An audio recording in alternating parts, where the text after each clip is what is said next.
Hey guys, tonight we're kicking off an adventure that's going to blow apart everything you've ever believed about Santa Claus. The true tale, hidden under layers of jolly red outfits and flying deer, is way weirder, more intense, and incredibly captivating than any holiday yarn you've come across. This isn't a story set at the North Pole. It's about a real guy who existed, lived through tough times, and faced dangers that could have ended him for sticking to his convictions. By the end of this, your view of Santa will be forever changed. So, before we jump into this amazing narrative as a team, I've got a quick request. If you're hooked on what I'm sharing, could you spare a second to tap that subscribe button and like this video? Maybe even leave a comment. I really enjoy checking out your ideas, your curiosities, and even your doubts. And hey, I'm wondering, where are you tuning in from at this moment? Your snug bedroom? A peaceful family room? Or perhaps you're on the other side of the globe from me? Tell me, I'd love to know. Now lower those lights, settle in. Maybe switch on a fan for some soft background hum. And let's travel back through the ages together. Let's reveal the genuine Santa Claus. Imagine this scene. It's 270 AD. The location is a lively harbor town named Patara, tucked along the sun-soaked Mediterranean shoreline of what's now Turkey. But in those days, this was Lycia, part of the powerful Roman Empire, a place so unlike ours, it could feel like another world. Patara's roads carried scents of ocean brine, exotic spices from faraway places, and the effort of traders bargaining over fabrics and ceramics. Vessels with swelling sails packed the port, their timber frames groaning as swells slapped the piers. This spot buzzed with trade, arts, and links between Eastern and Western worlds. And in this lively, bustling town, a young boy entered the world, born to a prosperous Greek Christian household. They called him Nicholas. Now take a beat and really consider this. When Santa Claus comes to mind, we picture snowflakes, rooftops, treats, and drinks. But Nicholas spent his early years under the hot Mediterranean sun. He likely never encountered snow during his youth. The landscape near Patara featured olive orchards and cypress woods, not evergreen groves. The breeze was mild, scented with jasmine and wild herbs. This is the initial break in the legend. Santa's actual roots weren't in the icy North Pole. They were in a land of heat and brightness. Based on the oldest records, and I emphasize this since so much of Nicholas's life is wrapped in enigma, his parents were committed Christians. Some references name them Epiphanius and Johanna. Others mention Theophanes and Nona. We can't confirm for sure. What we do understand is they had wealth, strong beliefs, and they brought up their son with both. But this is where the narrative turns intriguing and somewhat tragic. Nicholas was still a kid when both parents passed away, possibly from one of the plagues that often ravaged the Roman Empire. Picture that briefly. A youngster, perhaps 10 or 12, abruptly left alone, receiving an inheritance he didn't seek in a society that could be harshly merciless. Many in his shoes would have clung to that fortune, using it for their own ease and protection.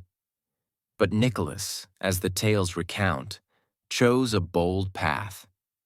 He opted to distribute it. Now, I have to be upfront with you on one point. Nearly all we believe about Nicholas stems from writings composed hundreds of years following his death. The earliest ones date to the 500s, over 200 years past his passing. Consider that. It's like attempting to craft a precise life story of a figure from the 1820s based solely on tales handed down verbally over eras. How much would be accurate? How much enhanced? How much entirely made up? This is the core conflict in Nicholas's account, and it's an aspect we'll revisit often in this series. We're handling a person whose presence in history is nearly definite, yet whose true existence is annoyingly vague. We know he likely lived. We know he was probably the Bishop of Myra in the 4th century. But after that, we're navigating mist. Still, even amid that mist, forms appear, patterns emerge, insights surface. Not from papers, but from the enduring nature of the stories. Let me offer an illustration. There's a legend that Nicholas, in his youth, journeyed to Egypt and Palestine. Was it a spiritual trip, a search for wisdom? We're unsure. But consider what this reveals. This was an individual who didn't remain in comfort. In the 4th century, journeys were perilous. Thieves lurked on paths. Illnesses lurked in each settlement. The ocean could engulf entire vessels. Yet Nicholas ventured out. This wasn't someone leading a secure, routine existence.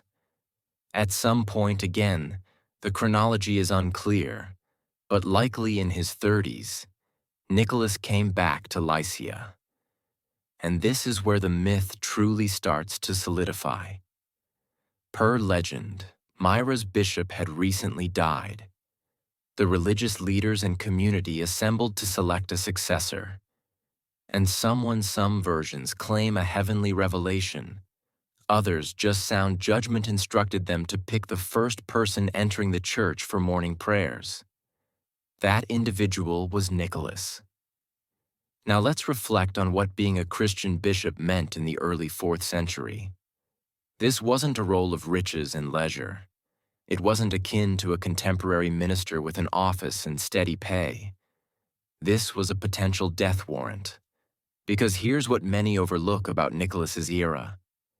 Christianity was outlawed.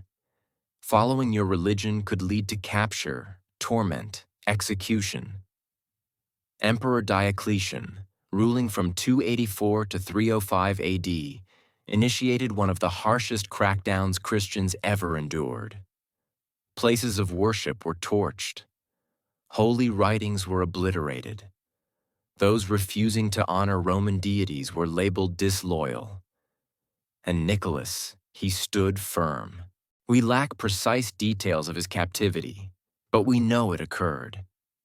He was cast into a Roman jail, likely around 303 AD, at the peak of Diocletian's campaign. Try to envision what that entailed.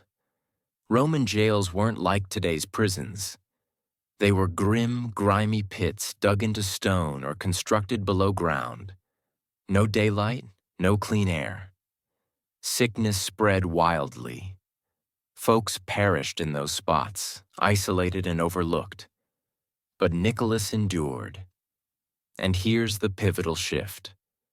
In 313 AD, Emperor Constantine ascended and proclaimed the Edict of Milan, granting Christianity legal status. Abruptly, faith in Christ wasn't criminal anymore. The cell doors swung open. Nicholas emerged into daylight, remaining a bishop, now guiding in an altered society. Can you fathom that emotional swing? One moment, you're a fugitive in hiding, risking death for your principles. The next, you're a revered spiritual guide in an empire that now accepts your religion. It must have seemed like awakening in a new reality. But what intrigues me most in this segment of Nicholas's tale is that we possess virtually no records from his time about any of it. No correspondence from Nicholas, no formal Roman papers noting him among captives, no direct witness reports. Instead, we have narratives penned centuries later by folks aiming to motivate, educate, and craft an exemplar of Christian excellence. Does this suggest Nicholas never lived? No. Scholars typically concur there was likely a Bishop Nicholas of Myra in the 4th century. The devotion to Saint Nicholas was widespread by the 6th century, implying a genuine individual underpinned it. But it does require caution. we must distinguish the person from the folklore. And that's tougher than it appears, since the folklore is so persuasive, so lasting, so intricately embedded in global cultures. View it this way. Nicholas existed in a particular era and location. He was shaped by the 4th century Roman Empire. He spoke Greek. He maneuvered through evolving political loyalties, faith-based strife, and social shifts. He wasn't enchanted. He wasn't eternal. He was mortal. And that, to me, renders his narrative even stronger. Because here's the key. The actual Nicholas, whatever he truly was, accomplished something remarkable. He lived in a manner that folks recalled. Not for 10 years, not for 100, for over 1,700 years. And that recollection, twisted and mythologized though it might be, conveys something deep about human priorities. Kindness, bravery, empathy, the readiness to offer when you could seize. These are the elements threading through each Nicholas tale, whether factual or fabled. And these elements would ultimately span lands, span eras, reshaping this Mediterranean cleric into the persona we now term Santa Claus. But we're jumping ahead. Currently, Nicholas is a fresh bishop in Myra, in a society still steadying itself after years of oppression. The myths haven't fully taken shape yet.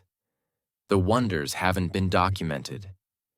He's simply a guy striving to steer a group through unstable periods. What came after the accounts of his benevolence, his actions, his alleged wonders?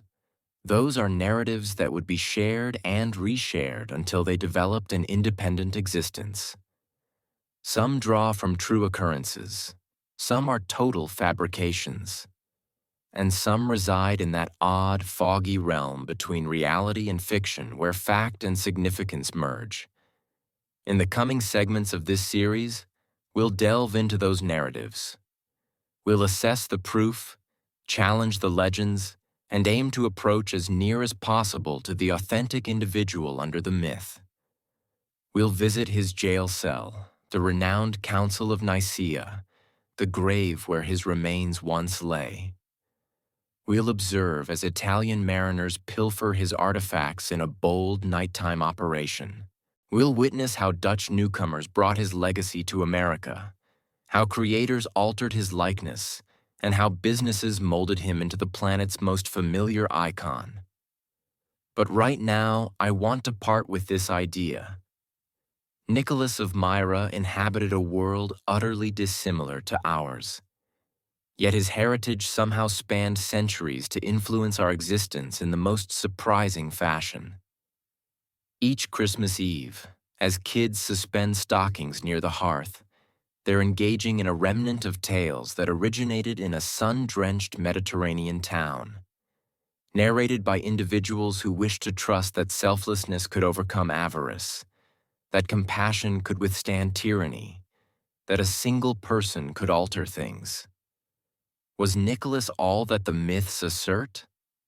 Almost definitely not. But was he a figure worth commemorating? The reality that we're still discussing him 17 centuries on indicates yes. And that's merely the start. In the following segment, we'll plunge further into one of the gloomiest episodes of Nicholas's life, his confinement under Diocletian. We'll investigate what it truly signified to be a Christian in the early 4th century, what Roman prisons were genuinely like, and how Nicholas's ordeal as a captive formed the individual he became.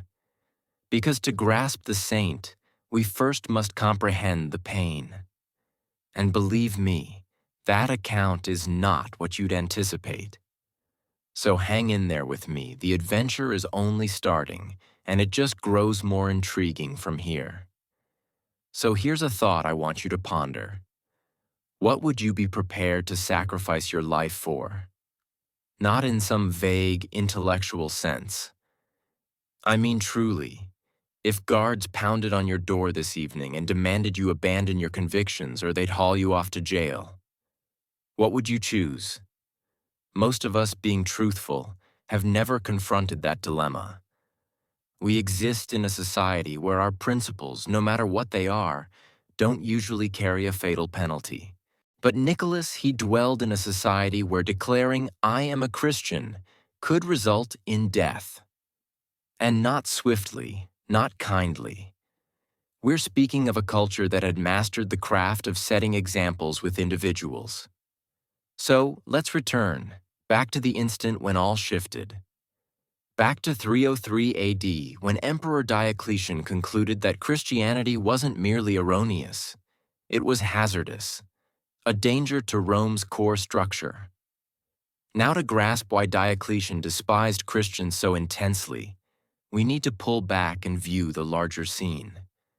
Rome in the early 4th century wasn't the invincible empire of lore. It was crumbling. Barbarian groups pushed at the frontiers. Economic inflation spiraled out of control. Military overthrows occurred with disturbing frequency. The empire was so vast, so cumbersome, that Diocletian divided it into 4 governing zones simply to prevent total breakdown. And amid this turmoil, there were these Christians. They declined to revere the emperor. They refused to offer sacrifices to the classic Roman deities, the gods that, in Roman mindset, safeguarded the empire and secured its wealth.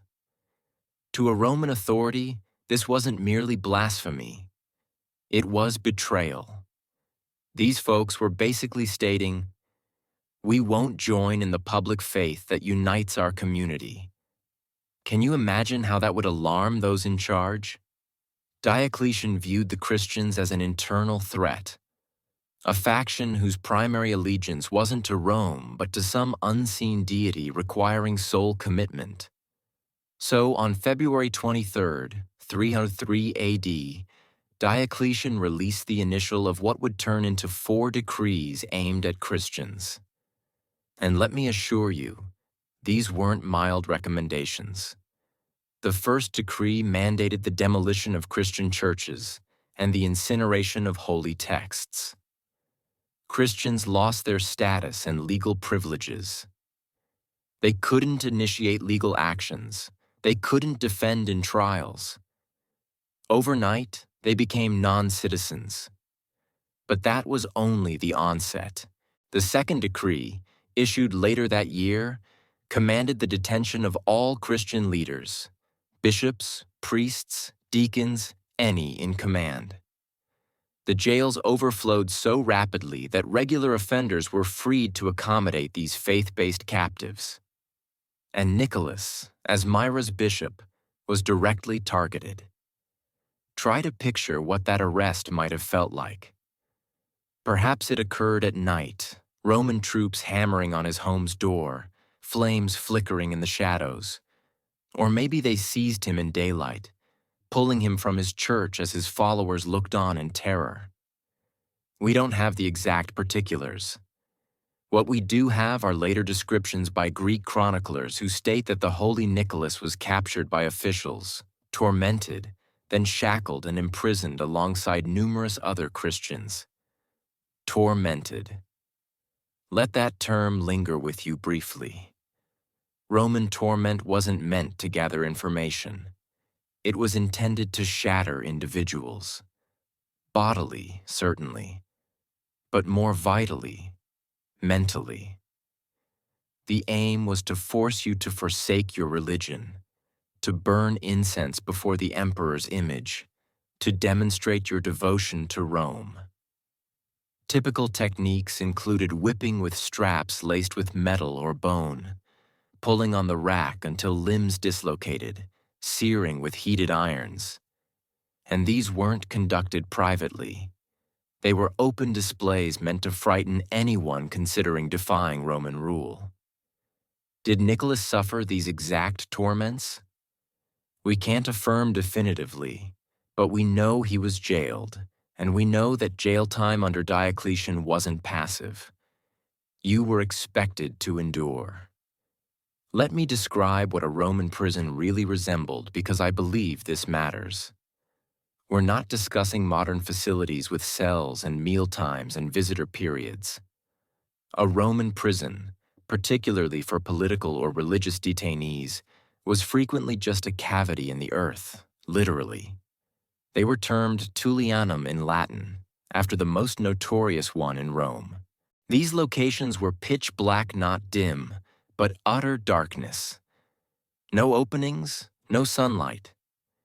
You might receive a torch or oil light if fortunate, but usually you lingered in total obscurity. The atmosphere was heavy with the odor of waste since there were no restrooms, no plumbing, just a hole or perhaps a spot where many relieved themselves. Temperatures swung dramatically. In summer, it was stifling. In winter, and yes, even Mediterranean winters, chill you shivered. You received scarcely enough sustenance to live.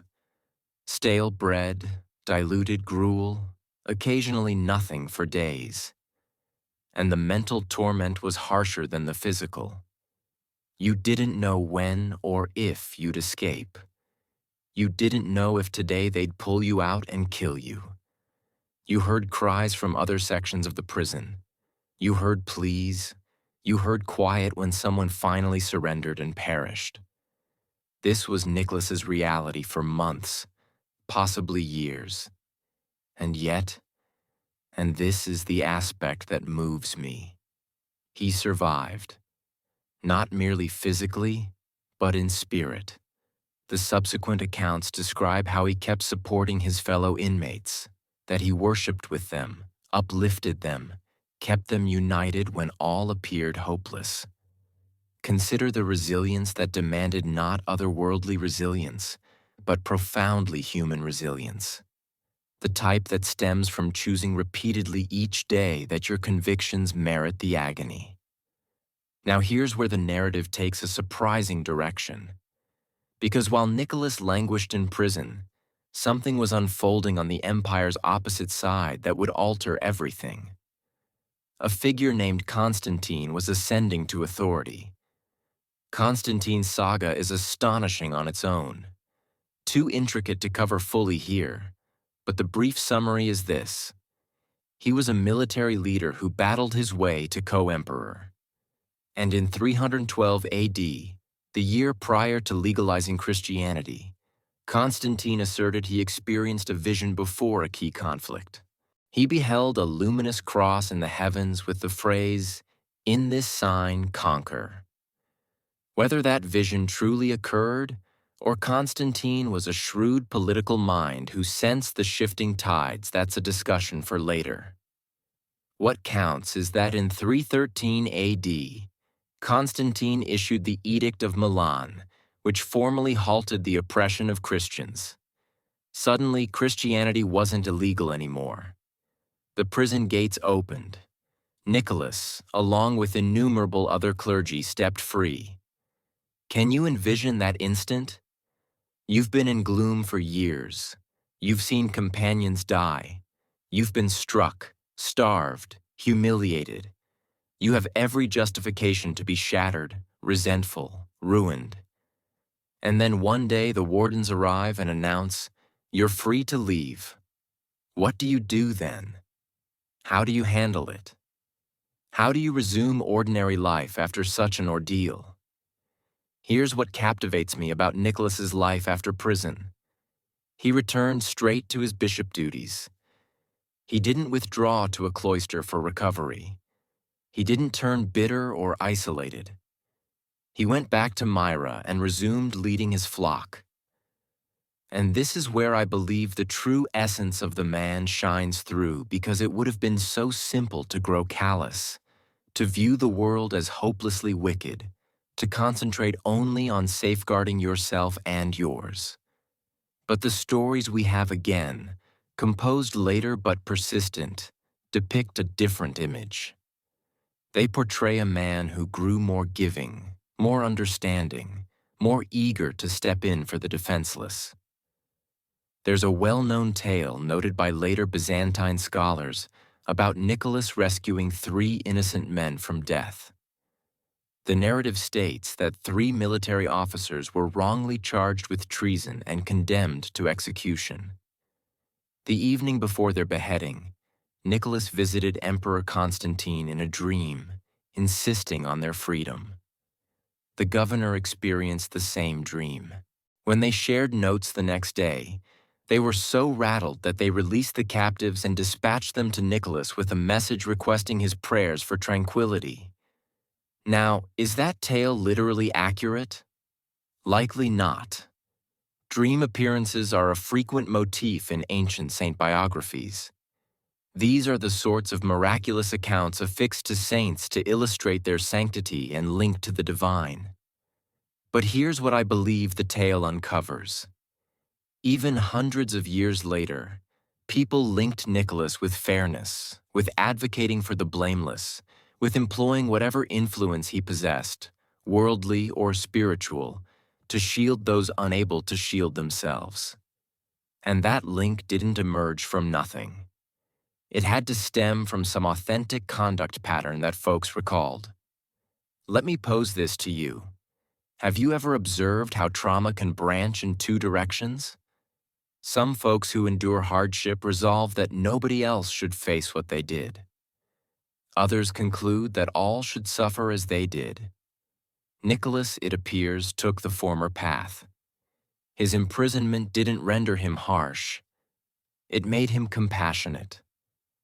There's a mental concept here that I find truly compelling. It's termed post-traumatic growth. The notion that occasionally enduring awful events can in fact make you tougher, more empathetic, more sensitive to others' pain. Not invariably, naturally. Trauma can equally devastate you. But when it doesn't, when you emerge intact, you possess a sort of ethical credibility that others lack. You've witnessed humanity's worst and opted to reply with humanity's best. I think that's what occurred with Nicholas, and I think that's why his narrative struck such a chord with people in the ensuing centuries. He wasn't some invulnerable saint who never hurt. He was a man broken by the empire who chose to respond not with revenge but with liberality. That is a revolutionary deed. Now there's one additional facet of Nicholas's imprisonment that I want to cover before progressing. And it's somewhat darker, somewhat more uneasy, but I believe it's essential. Not all survived. For each Nicholas who exited prison, there were dozens, hundreds who didn't, who succumbed to illness, hunger, torment, who cracked under pressure and renounced their beliefs to halt the agony, who were killed in public areas as cautions to others. The early church labeled these individuals martyrs, and they were honored nearly as much as saints. But here's the point. Martyrdom wasn't glorious. It was gruesome and savage and frightening. The people who perished weren't heroes in gleaming armor. They were everyday men and women driven to the utmost edge of human tolerance and unable to endure it. Nicholas endured, and I don't think that makes him superior to those who didn't. I think it makes him fortunate or blessed, if you like. But in either case, his survival wasn't assured. It hinged on 1,000 elements outside his influence. The caprices of his guards, the empire's path, the basic biological chance of who catches which sickness in a dirty cell. So when we recount Nicholas's story, I think we must maintain that balance. Yes, applaud his valor. Yes, respect his endurance. But also recall those who didn't succeed. The unnamed detainees forgotten by history. The ones whose bones turned to powder in unmarked burials. Because Nicholas's story isn't solely about one man's victory. It's about the price. What it perpetually costs to stand for something when the world insists you stand for nothing. And here's the concluding reflection I want to share with you on this phase of his life. When Nicholas stepped out of that prison in 313 AD, he stepped into a radically different world. Christianity transitioned from a persecuted fringe faith to, in mere decades, the official religion of the Roman Empire. Churches arose. Clergy acquired power and sway. The belief once practiced covertly in underground tunnels and home gatherings was now honored in grand basilicas with imperial support. Nicholas experienced that shift. He saw the church move from hidden to mainstream, from revolutionary to established. And that shift brought its own issues, its own corruptions, its own trials. Because when you're no longer battling for existence, when you're no longer the outsider, what do you battle for? How do you preserve the purity of your initial purpose when emperors are now your sponsors? These are inquiries that would define the remainder of Nicholas's life and the Church's life for centuries ahead. And we're going to examine them thoroughly as we proceed with this adventure. But first, we need to discuss one of the most renowned and most debated stories ever linked to Nicholas. A story that might be utter invention, that might be inflated truth, but that discloses something profound about how legends form and why they count. We're going to discuss the Council of Nicaea, the assembly of bishops that outlined Christian orthodoxy for the next 2,000 years, and the dramatic assertion that Nicholas wasn't merely present, but that he struck one of the most infamous heretics in Christian history across the face. Did it truly occur? Was Nicholas even at the council? And what does it reveal about the gap between the man and the myth? Hang in there with me, because this is where things get truly captivating. There's a point in history, or perhaps in legend, we can't be completely certain, that perfectly embodies the clash between belief and rage, between commitment and aggression, between the saint we desire Nicholas to be and the imperfect, fervent human he likely was. The year is 325 AD. The setting is Nicaea, a town in what's now northwestern Turkey. Within a majestic palace chamber, 3 to 18 bishops have convened from throughout the Roman Empire for what would emerge as one of the most impactful religious assemblies in human annals. The atmosphere is dense with incense, strain, and the gravity of choices that will mold Christianity for the following 2 millennia. And somewhere in that space, according to a narrative passed down for centuries, Bishop Nicholas of Myra approached a priest named Arius and smacked him across the cheek. Now, before you envision Santa Claus in a brawl, and yes, I know that's amusing, we need to pose a vital query. Did this really take place? Was Nicholas even there? And if not, why do folks still recount this as if it were absolute truth? Because here's the deal. This is where the legend of St. Nicholas truly begins to diverge from the historical evidence. And grasping why is utterly essential if we aim to uncover the true individual beneath the folklore. Let's begin with what we know definitively about the Council of Nicaea.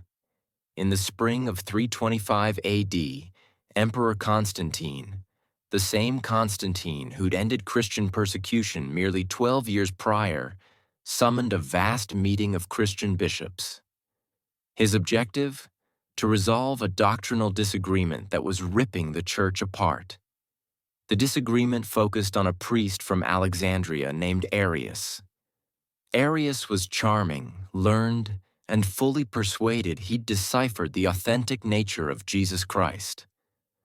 Per Arius, Jesus wasn't co-eternal with God the Father. Rather, Jesus was God's foremost and greatest creation. Divine, yes, but created. There was an era, Arius contended, when the Son didn't exist. To contemporary listeners, this might seem like nitpicking. But in the 4th century, this was dynamite because if Jesus was created, he wasn't fully God. And if he wasn't fully God, the whole bedrock of Christian doctrine, the concept that God himself had incarnated to redeem humanity, collapsed. The counterview, promoted by a deacon named Athanasius, maintained that Jesus was homoousios with the Father, a Greek term signifying of the same essence. Father and Son weren't merely alike. They were essentially ontologically the same. Jesus was completely God, eternally coexisting with the Father. Constantine didn't especially care who prevailed. He was a statesman, not a theologian. What he cared about was cohesion. He required the church cohesive because he required the empire cohesive. Religious splits led to social disorder, and social disorder led to instability. So he assembled the bishops, supplied the site, covered the costs, and basically said, "Sort this out." Here's where it becomes intriguing. We have rosters of participants from the Council of Nicaea, several rosters, in fact, assembled by various historians in the years and centuries after the council. And here's the issue. Nicholas's name isn't on any of the earliest, most dependable rosters. Not a single one. The roster compiled by Athanasius himself, no Nicholas. The roster from Eusebius of Caesarea, who attended the council and wrote extensively about it, no Nicholas. Even later rosters from the 5th and 6th centuries, when St. Nicholas's veneration was already thriving, don't reference him. So if Nicholas wasn't present, where did the smacking story originate? It surfaces initially in documents from the 14th century, a full 1,000 years post-council 1,000 years.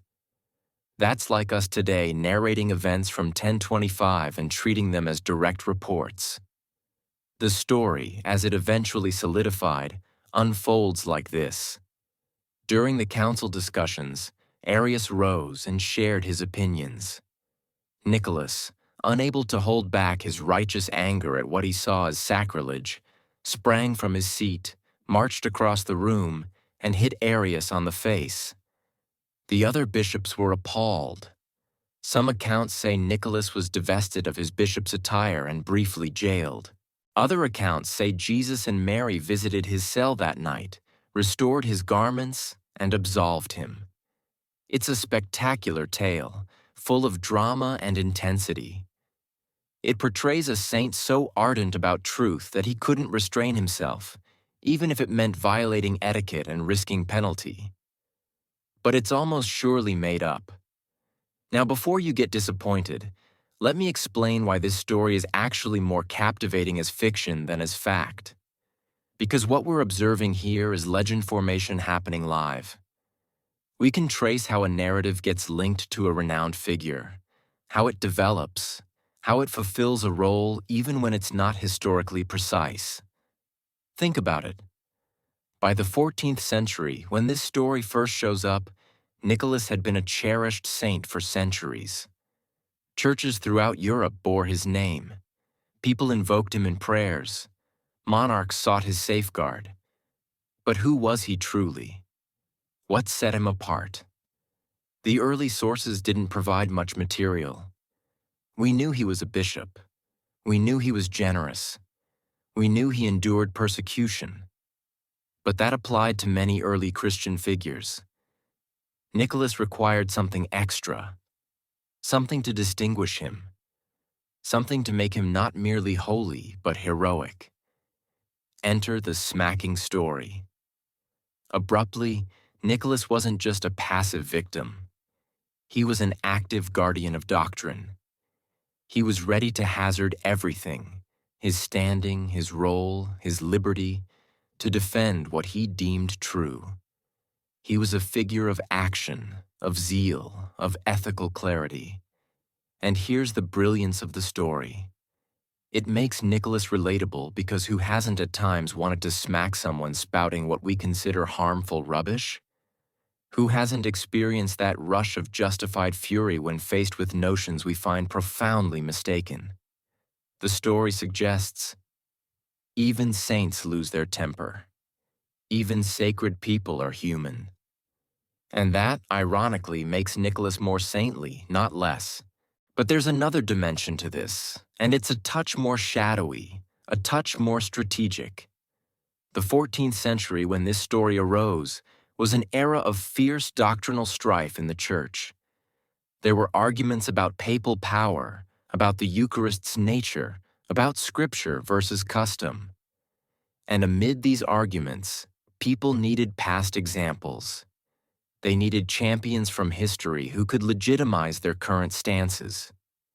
So stories were created or embellished or re-envisioned, not always with bad intent, but with the honest conviction that these narratives captured a deeper reality, even if factually inaccurate.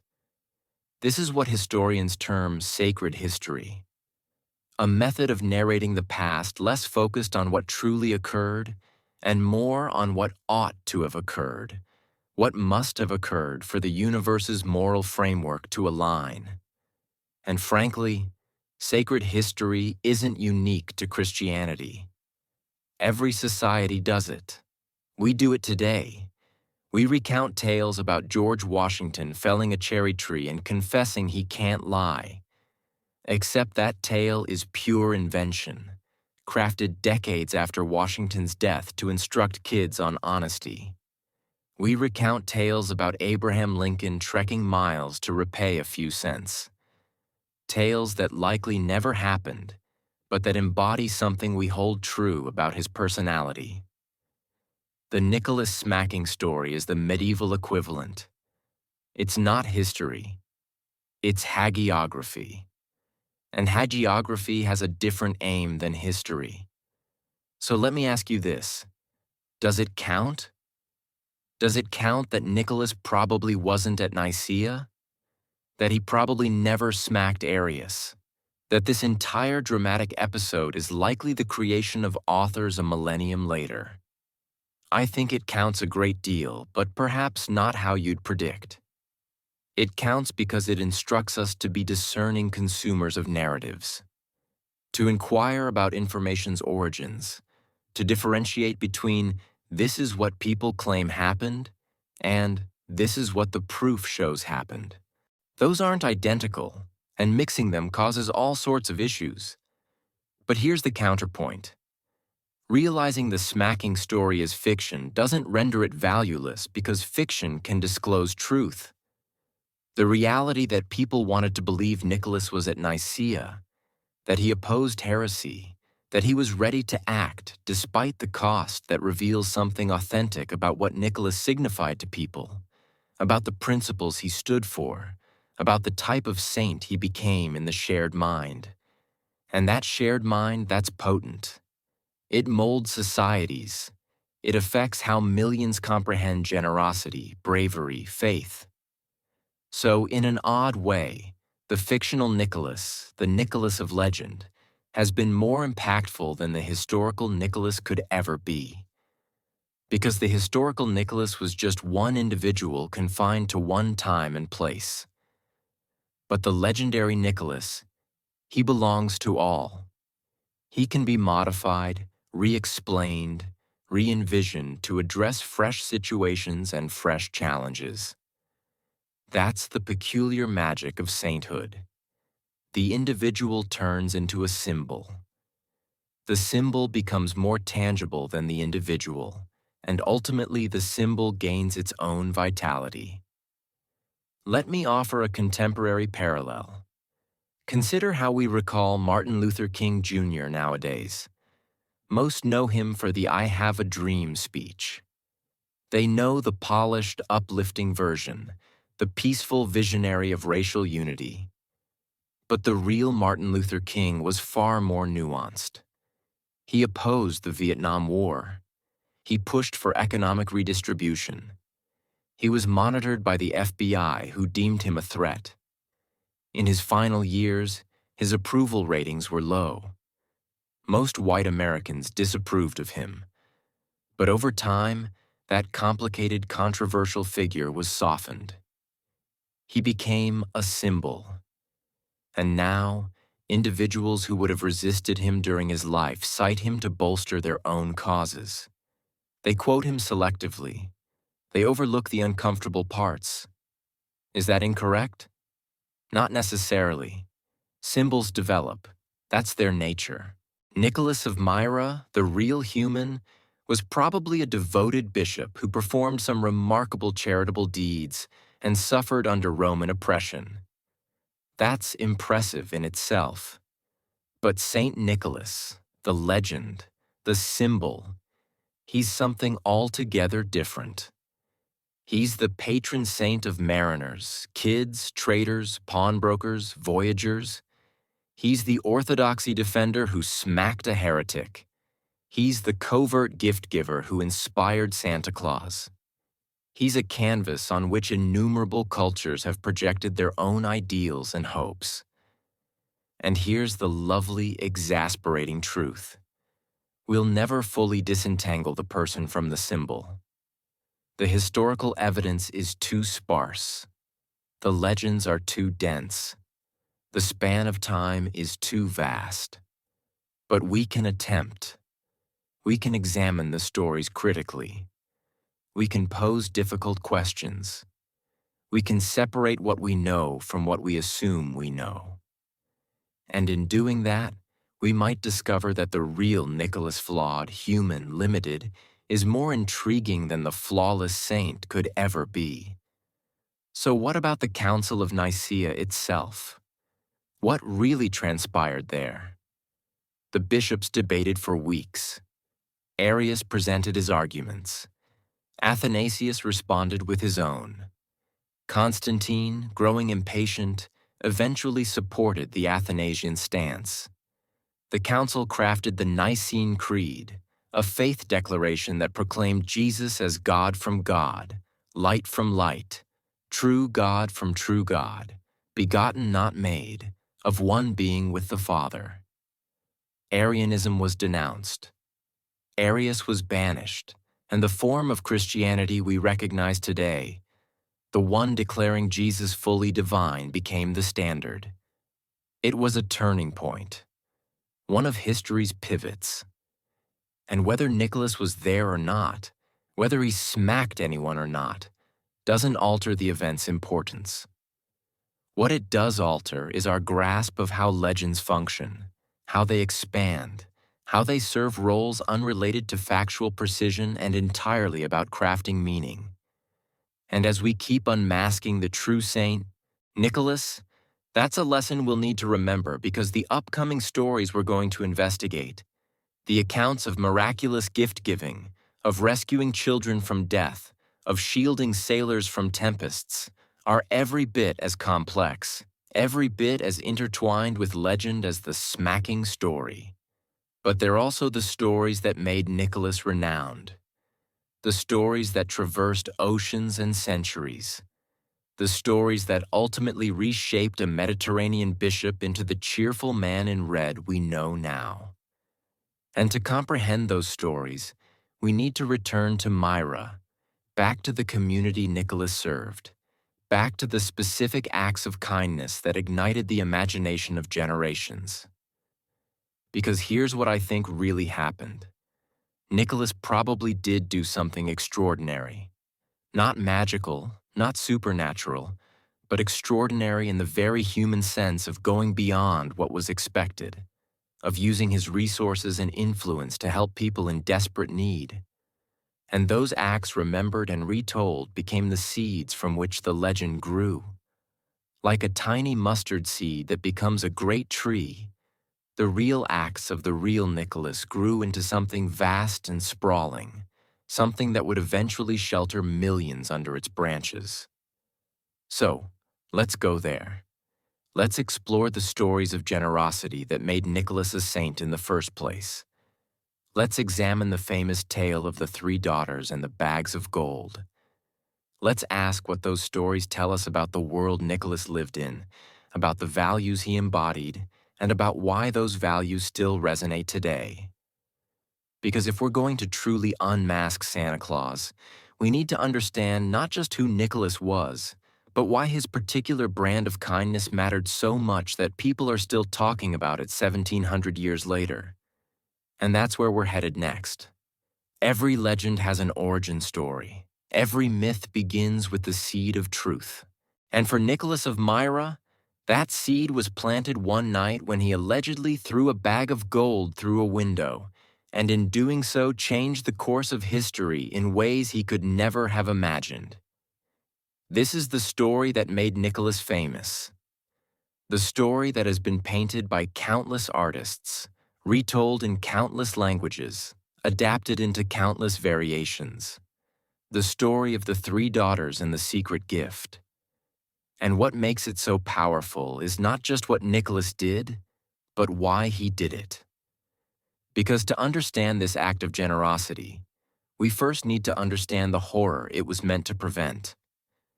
We need to talk about what happened to poor girls in the Roman Empire when their families could not afford to marry them off. And I warn you, this gets dark. But it's important because the stakes of Nicholas's intervention were not abstract. They were life and death. They were dignity versus degradation. They were hope versus despair. So let's go back to Myra sometime in the early 4th century and meet a man whose name history has forgotten, but whose desperation would become immortal. Imagine you're a father in the Roman world. You have 3 daughters. You love them, of course, but love isn't enough because in the social structure of the time, daughters are both a blessing and an economic burden.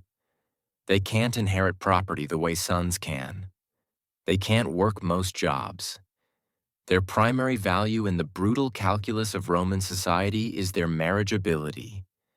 And marriage requires a dowry. Now let me explain what a dowry actually meant in this context, because I think a lot of us have a vague idea but don't really understand the mechanics. A dowry wasn't a gift to the groom. It was more like a security deposit. It was money or property that the bride's family provided to ensure that she would be cared for, that she would have some financial independence within the marriage, that she wouldn't be completely at the mercy of her husband. Without a dowry, a girl from a respectable family simply couldn't marry. No dowry meant no suitors, and no marriage meant, well, that's where things get really bleak. Because in the Roman Empire, an unmarried woman from a poor family had very limited options. She could try to find work as a servant, but those positions were scarce and poorly paid. She could become a prostitute, and yes, prostitution was legal and regulated in Rome. But it was also brutally exploitative, or, in the worst-case scenario, she could be sold into slavery. And that's not hyperbole. That actually happened. Fathers who couldn't afford dowries sometimes sold their daughters to slave traders or brothel owners, rationalizing it as at least giving the girls a chance to survive, even if that survival came at a horrific cost. This was the reality facing the unnamed father in the Nicholas story. He had 3 daughters of marriageable age. He had no money for dowries, and he was, according to the legend, seriously contemplating selling them into prostitution because he saw no other choice. Can you imagine that level of desperation, that level of moral anguish, knowing that your own poverty might force you to destroy your daughters' lives? Now here's where Nicholas enters the picture. According to the earliest versions of the story, which appear in texts from the 9th and 10th centuries. So again, we're dealing with accounts written centuries after the fact. Nicholas heard about this family's plight. Maybe through the network of his church. Maybe just through local gossip. Small towns talk, after all. And Myra wasn't a huge city. And Nicholas, remember, was a young man at this point. He had recently inherited wealth from his parents. He had the means to help. But here's the crucial detail that makes this story so interesting. He chose to help secretly, not publicly, not in a way that would bring him honor or recognition. He didn't march up to the father's door with a bag of gold and say, "Here you go from your generous Bishop Nicholas." Instead, he waited until nightfall. He crept up to the house and he threw a bag of gold, or in some versions, gold coins, through an open window. The bag landed, according to various tellings, either on the floor or in a shoe or in a stocking that had been hung by the fire to dry. That last detail, of course, is where we get the modern tradition of hanging stockings for Santa Claus. But we'll get to that evolution later. For now, focus on what happened next. The father woke up. Or maybe he was still awake, staring at the ceiling, tormented by impossible choices, and found the gold enough to provide a dowry for his eldest daughter. Enough to change everything. The relief must have been overwhelming, miraculous even. Where did this come from? Who would do such a thing? The father had no idea. And that was exactly the point. Nicholas did it again for the second daughter. Again in secret. Again at night. Again through the window. Another bag of gold. Another life saved from a terrible fate. And then, and this is where the story gets really interesting, when it came time for the third daughter, the father decided he needed to know who his mysterious benefactor was. So he stayed up all night watching, waiting. And when Nicholas approached with the third bag of gold, the father rushed out and caught him in the act. Nicholas, embarrassed, reportedly begged the man not to tell anyone, to keep the gift secret. Some versions say he made the father swear an oath of silence. Other versions say the secret got out anyway because, honestly, how do you keep something like that quiet in a small community? Now let's pause and analyze this story because there are layers here that are easy to miss if we just take it at face value. First, notice the emphasis on secrecy. Nicholas didn't want credit.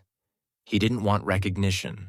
This is radically different from how most charitable giving worked in the Roman world, and honestly, how it still works today.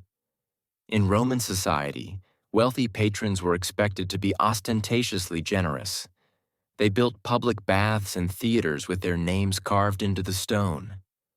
They sponsored gladiatorial games and distributed grain to the poor in public ceremonies designed to showcase their munificence. Why? Because generosity was a form of social currency. It bought you influence, loyalty, political support. It was transactional. But Nicholas's generosity wasn't transactional. It was anonymous. It expected nothing in return, not even gratitude. Because if the recipients don't know who you are, they can't thank you. This is what theologians call pure charity. Giving for its own sake, not for social gain. And in the context of 4th century Rome, that was genuinely unusual, almost countercultural. Second, notice what the gift actually accomplished.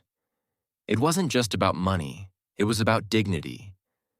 By providing dowries, Nicholas ensured that these young women could marry respectably, could remain free, could avoid the nightmare of sexual exploitation or slavery.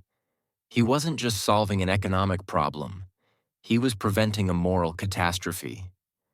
And third, and this is subtle but important, the story centers on women, on female agency and female suffering. It takes seriously the idea that what happens to these daughters matters, that their fate is worth divine intervention, or at least saintly intervention. Now you might think, well, of course it matters. They are human beings. But remember, we're talking about a society where women had virtually no legal rights, where they couldn't vote, couldn't hold property independently in most cases, couldn't testify in court with the same weight as men, where their primary social function was to produce legitimate heirs for their husbands. The fact that this story became the most famous story about Nicholas, more famous than anything he supposedly did for men, tells us something about the early Christian community that preserved and propagated it.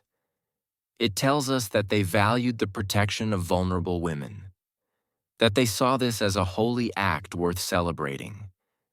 And that's significant because as Christianity spread through the Roman Empire, one of its major appeals was precisely this.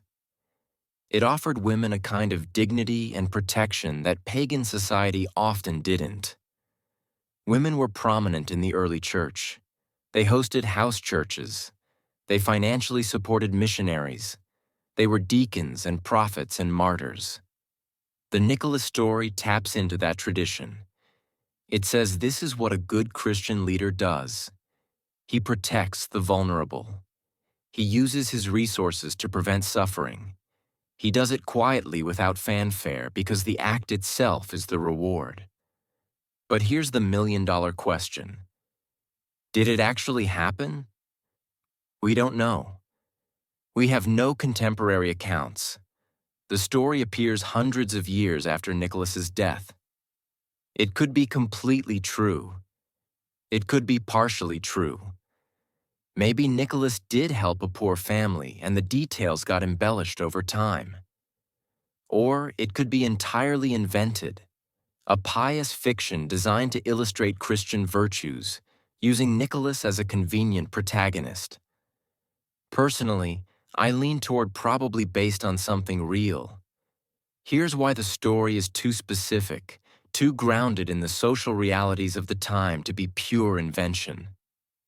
Whoever first told this tale understood intimately how dowries worked, what the stakes were for poor families with daughters, what options existed and what options didn't.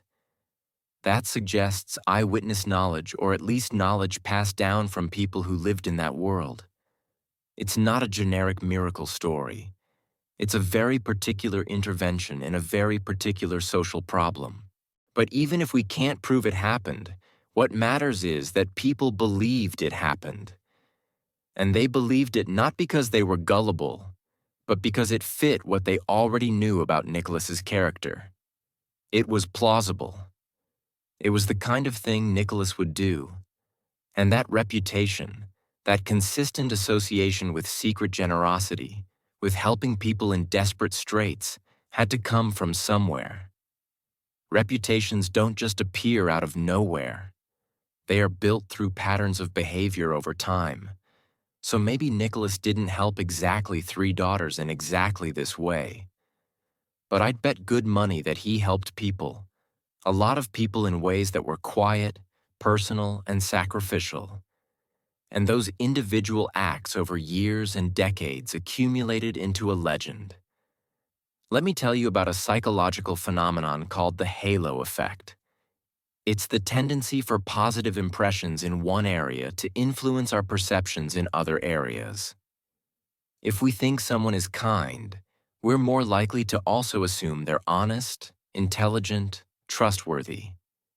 Legends work the same way. Once Nicholas had a reputation for generosity, other stories of generosity got attached to him. Some might have been his. Some might have been done by other people but attributed to him. Some might have been invented to illustrate moral points. This isn't lying exactly. It's how oral cultures preserve values. They attach stories to memorable figures because those figures become teaching tools. Nicholas becomes a symbol of generosity. And any story about generosity can plausibly be a Nicholas story. But here's what I find beautiful about that. It means Nicholas succeeded in a way that transcends individual biography. He became an archetype. He became the answer to the question, what does Christian charity look like in practice? And that archetype was powerful enough to survive for 1,700 years. Powerful enough to cross oceans and continents. Powerful enough to eventually evolve into Santa Claus. A figure who at his core is still defined by one central act, giving gifts to children in secret, expecting nothing in return. Think about that. The connection between 4th century dowries and 21st century Christmas presents isn't arbitrary. It's a direct line.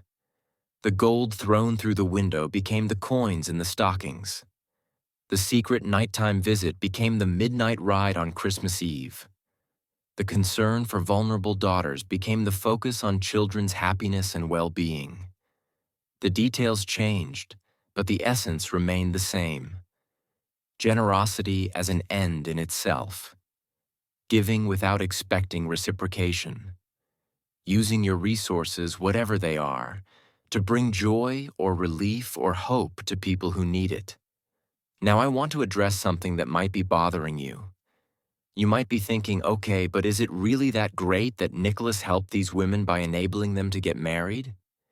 Isn't marriage just another form of confinement for women in that society?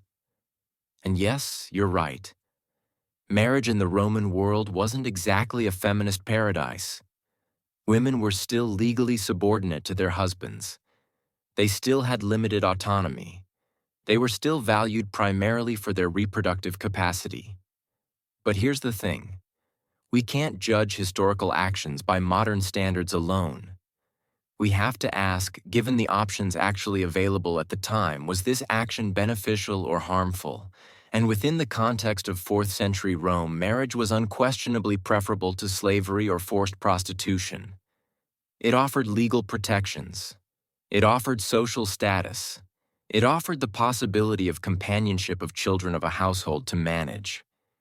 It wasn't perfect, but it was infinitely better than the alternatives. Nicholas didn't abolish patriarchy. He didn't revolutionize the social structure, but he worked within the system to produce the best possible outcome for these particular women in this particular situation. And that's all any of us can really do, right? We inherit imperfect systems. We do our best to reduce suffering within them. While maybe if we're ambitious, working toward larger structural change, Nicholas chose the immediate good over the abstract perfect. He saved 3 lives rather than waiting for society to become just. And I think there's wisdom in that. Social change is important, but so is helping the person in front of you right now. There's one more element of this story I want to explore before we move on, and it's the element of surprise. The element of unexpected rescue. Think about what it must have felt like for that father. He had resigned himself to a terrible choice. He had made peace with doing something unthinkable because he saw no alternative. And then suddenly, inexplicably, salvation arrived. Literally overnight, that sense of reversal, of darkness turning to light, of despair turning to hope, of impossibility becoming reality, is at the heart of so many religious narratives. It's the Exodus story. It's the resurrection story.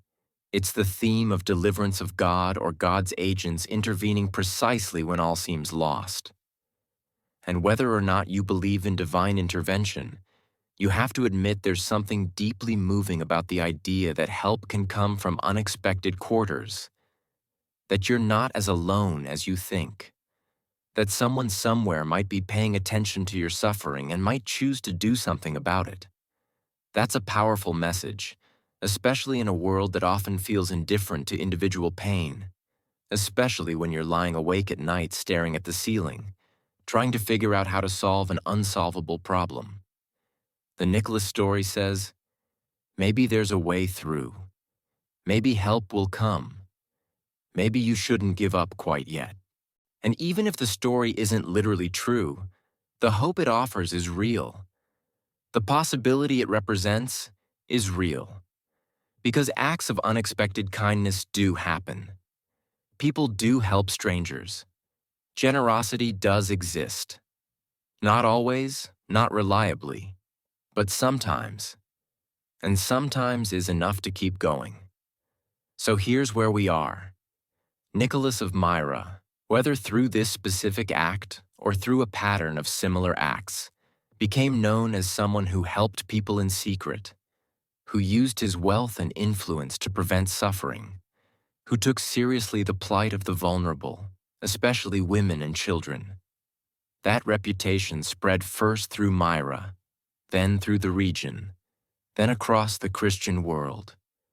And as it spread, it grew. New stories attached themselves to Nicholas like ornaments on a tree. Stories of other miracles, other interventions, other impossible rescues. And that's where we're headed next. Because the 3 daughters story is just the beginning. It's the foundation. But built on that foundation is a towering structure of legends, each one stranger and more fantastical than the last. We're going to explore the story of the 3 boys in the pickle barrel.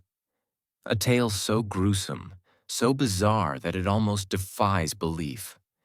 We're going to examine Nicholas's reputation as the protector of sailors, the patron saint of anyone who dares to venture out onto the unpredictable sea.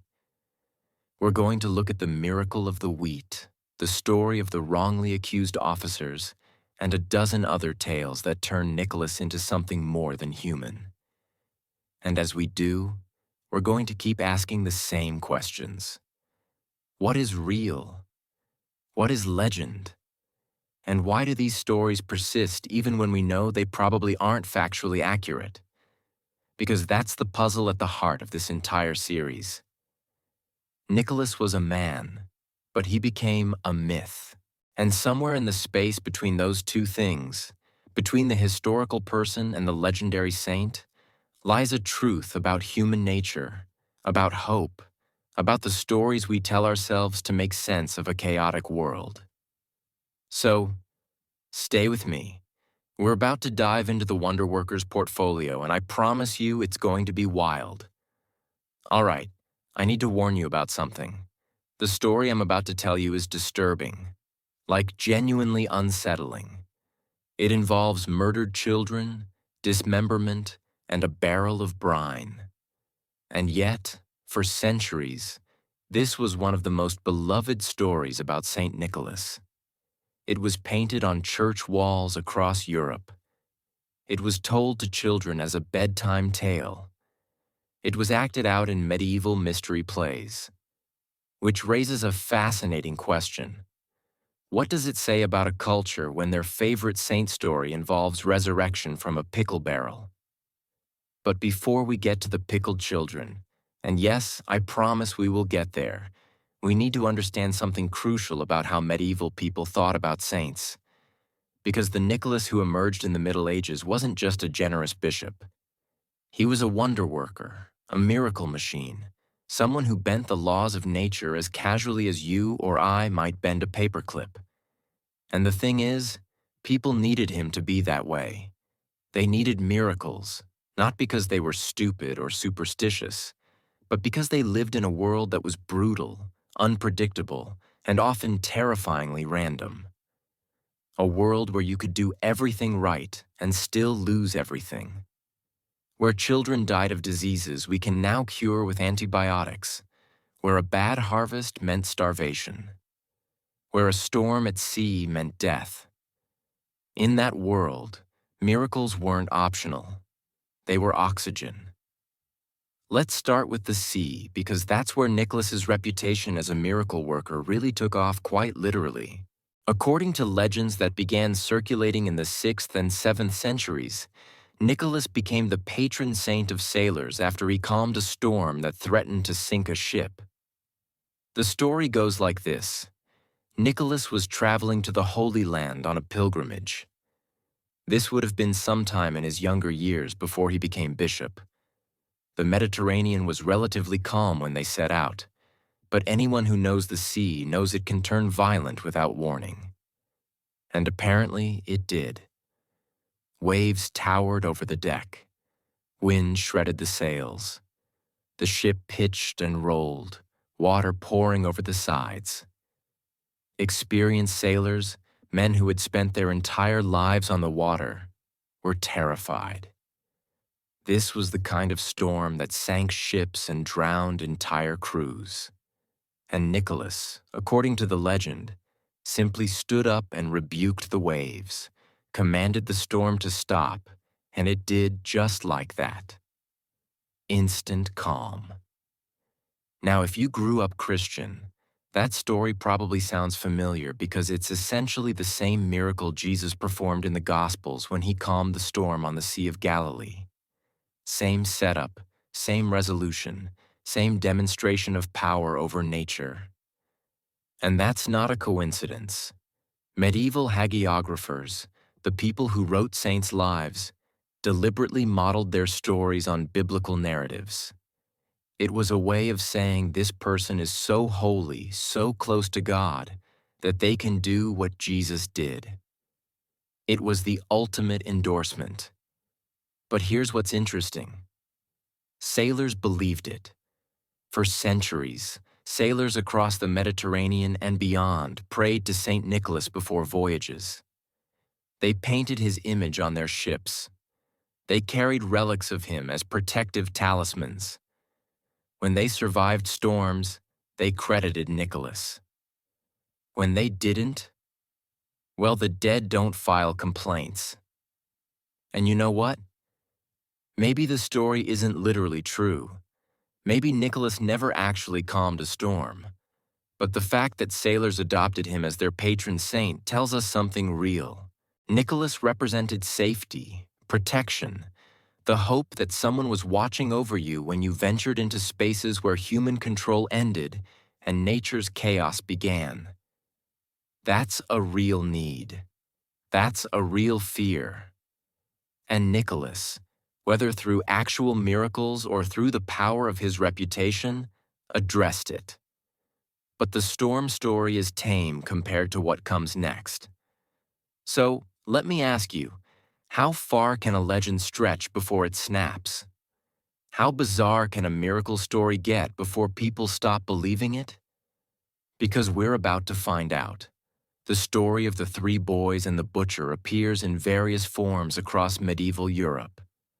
But the core narrative goes like this. There was a terrible famine in the region around Myra. Food was scarce. People were desperate. And in the middle of this crisis, three young boys, sources differ on their ages, but usually somewhere between 7 and 12, were traveling. Maybe they were looking for food. Maybe they were lost. The details vary. They came to an inn run by a butcher. They asked for shelter, for food. And the butcher, who in some versions is explicitly described as evil, and in other versions is just pragmatically responding to the famine, made a calculation.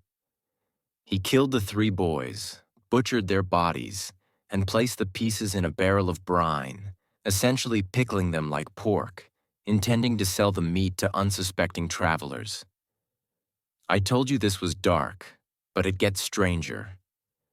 Nicholas somehow learned of this crime. Different versions explain his knowledge differently. Some say he had a vision. Others say he simply deduced it. Others say an angel told him.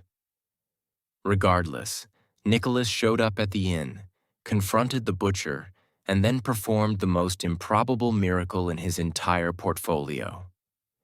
He reassembled the boys from the barrel, blessed them, and brought them back to life, fully restored, completely healthy, as if nothing had happened. The boys woke up, climbed out the barrel, and presumably needed serious therapy. The butcher repented. Nicholas forgave him. Everyone lived happily ever after except for the collective psyche of medieval Europe, which apparently thought this was a great story to tell children. Okay, so what are we supposed to do with this? Because on one level, it's clearly absurd. People don't come back from being dismembered and pickled. That's not how biology works. That's not how death works. This isn't a miracle. This is a horror movie plot with a happy ending tacked on. But before we dismiss it entirely, let's try to understand what this story was doing for the people who told it and believed it. First, notice the context. Famine. This story emerged during or shortly after periods of severe food scarcity. And famines in the medieval world weren't like modern food insecurity. They were apocalyptic. They killed entire communities. They drove people to desperate, horrifying acts.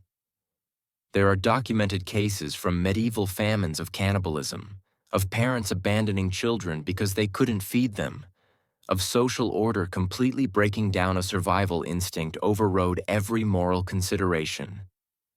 So the story of the butcher who kills children and tries to sell their flesh as meat isn't pulled from nowhere. It's a nightmare scenario, yes, but it's a nightmare rooted in genuine fear. It's the worst-case manifestation of what famine could drive people to do. And Nicholas's intervention in the story represents the restoration of moral order. It says, even when the world descends into cannibalistic chaos, there's still hope. There's still divine power that can reverse the irreversible. that can bring life from death, that can restore innocence destroyed by adult evil. That's a powerful message. If you're living in a world where children actually do die from starvation, where the systems meant to protect them fail, where the adults around them sometimes make monstrous choices.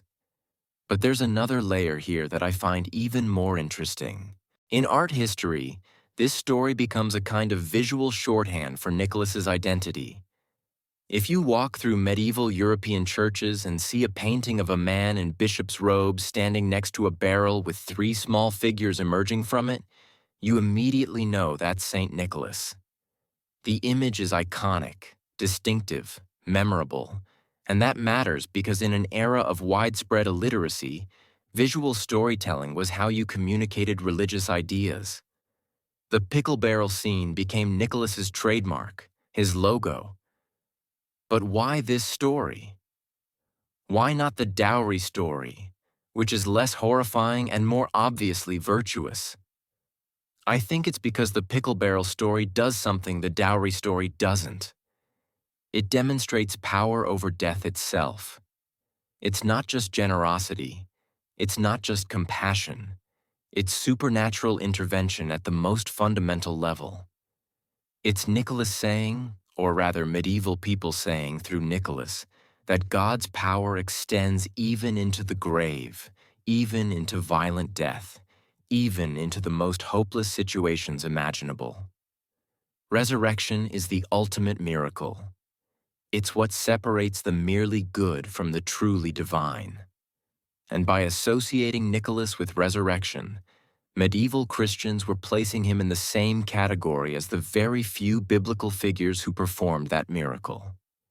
It's theological fan fiction at its finest. Now let me tell you about a completely different kind of Nicholas miracle because the Wonderworker portfolio is nothing if not diverse. This one involves grain, geopolitics, and a healthy dose of economic savvy. The story goes that a fleet of ships loaded with grain was passing through the port of Myra, bound for the emperor in Constantinople. The region around Myra was experiencing severe food shortages. Again, with the famines, these really were a recurring nightmare, and the people were starving. Nicholas approached the captains of the grain ships and asked them to unload a portion of their cargo to feed the people of Myra. The captains refused. They had been commissioned to deliver a specific amount of grain to the emperor, they explained. If they arrived short, they would be executed for theft or incompetence. Every single grain had been measured and recorded. They couldn't afford to be even a little bit off. And Nicholas, according to the legend, said something like, "Trust me, unload what the people need. When you arrive in Constantinople, you'll find your cargo is still complete. Not a single measure will be missing." So the captains, either because they believed him or because a bishop's request was hard to refuse, did as he asked. They unloaded enough grain to feed Myra for years.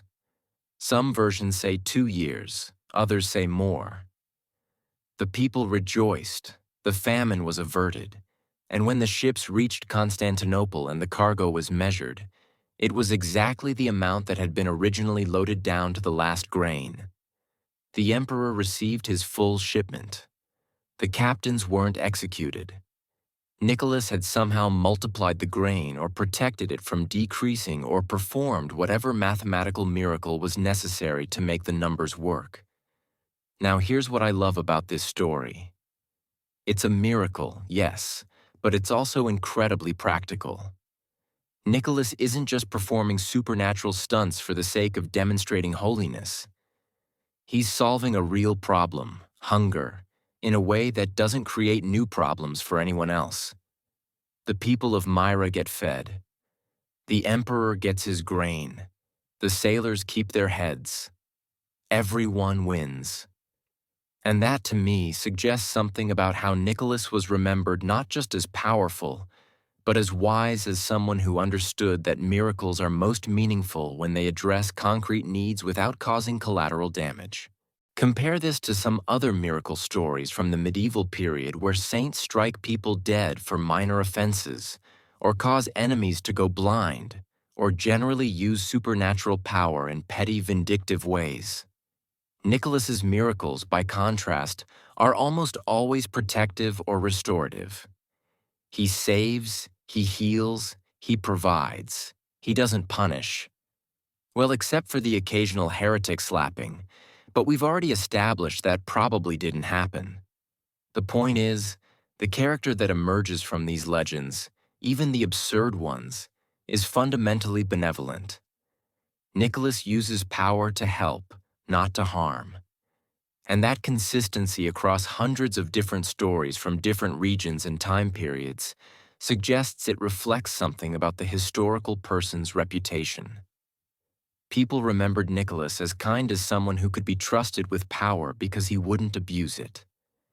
And in a world where power was more often used to oppress than to liberate, that was genuinely remarkable.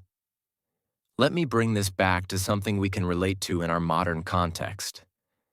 Think about the stories we tell about our heroes today. Superhero movies, for instance. What separates the heroes from the villains? Usually, it's not the power itself. Both sides have superpowers. It's how they use that power. Heroes use it to protect. Villains use it to dominate.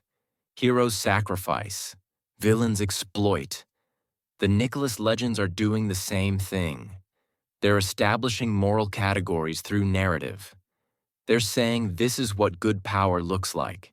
This is how someone with resources and influence should behave. And in a society where bishops actually did have significant political and economic power, they controlled church property. They mediated disputes. They had the ear of local rulers. Stories about how a good bishop should use that power weren't just entertainment. They were instruction manuals. Young clergy in training would hear these stories and internalize the message. Be like Nicholas. Use your position to protect the vulnerable. Intervene when you see injustice. Be generous. Be brave. Be willing to take personal risks to help others. Whether Nicholas actually performed miracles is almost beside the point. What matters is that his legend became a template for Christian leadership, a model to aspire to. And that model was compelling enough to spread across the entire Christian world. From Greece to Russia to Western Europe, Nicholas became one of the most universally beloved saints. Churches were dedicated to him. Feast days were celebrated, relics were treasured. By the time of Emperor Justinian in the 6th century, just 200 years after Nicholas's death, there was already a church built in his honor in Constantinople, the capital of the Byzantine Empire. That's remarkably fast for a local bishop from a relatively minor city to achieve imperial recognition. Something about Nicholas resonated deeply with people. And I think it was precisely this combination of power and compassion, of supernatural ability and practical help, of being simultaneously awe-inspiring and accessible. But here's the uncomfortable question we have to ask. If most of these miracle stories are probably invented or heavily embellished, are we just talking about a fictional character? Is Saint Nicholas essentially a religious superhero with no more historical validity than Batman? I don't think so, and here's why.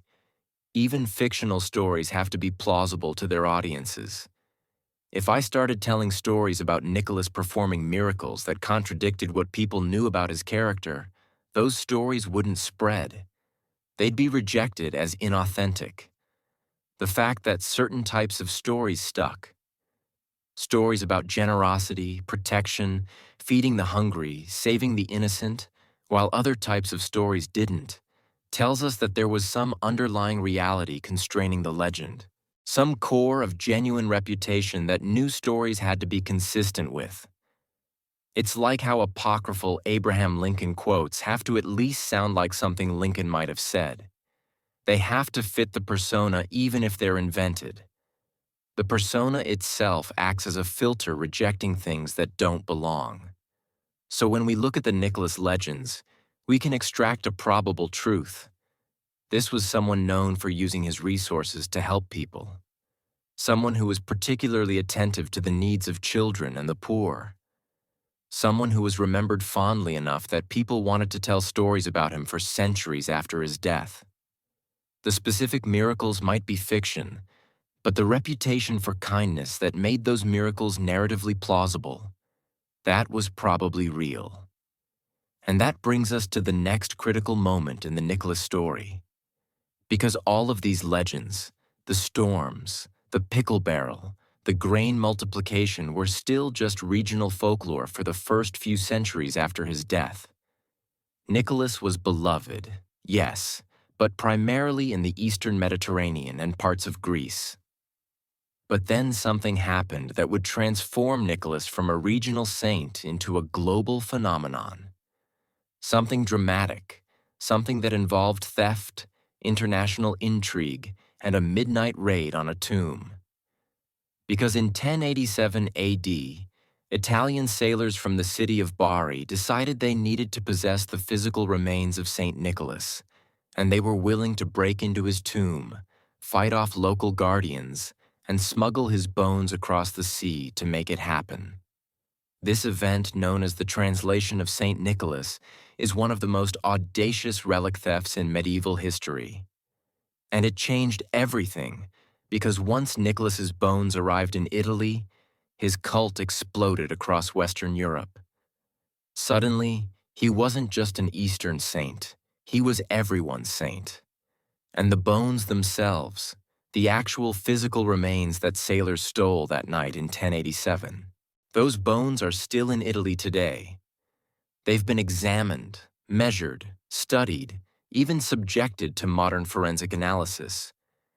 And the results, they're absolutely fascinating because they suggest that whoever is buried in that tomb in Bari really was a man from the 4th century, really was about 70 years old when he died, really does match the basic profile of Bishop Nicholas of Myra. So, in the next part, we're going to explore that remarkable story, the theft, the journey, the scientific examination, the strange phenomenon of the manna that supposedly oozes from Nicholas's bones, and what all of this tells us about the blurry line between faith, history, and the very human need to make the sacred tangible. Because if you want to unmask Santa Claus, you eventually have to deal with Santa's bones. And trust me, that's a story you don't want to miss. What happens to a legend when it dies? I mean that literally. Nicholas of Myra was a real person who at some point around the year 343 AD stopped breathing. His heart stopped beating. His body began the inevitable process of decay that claims every human being, no matter how holy.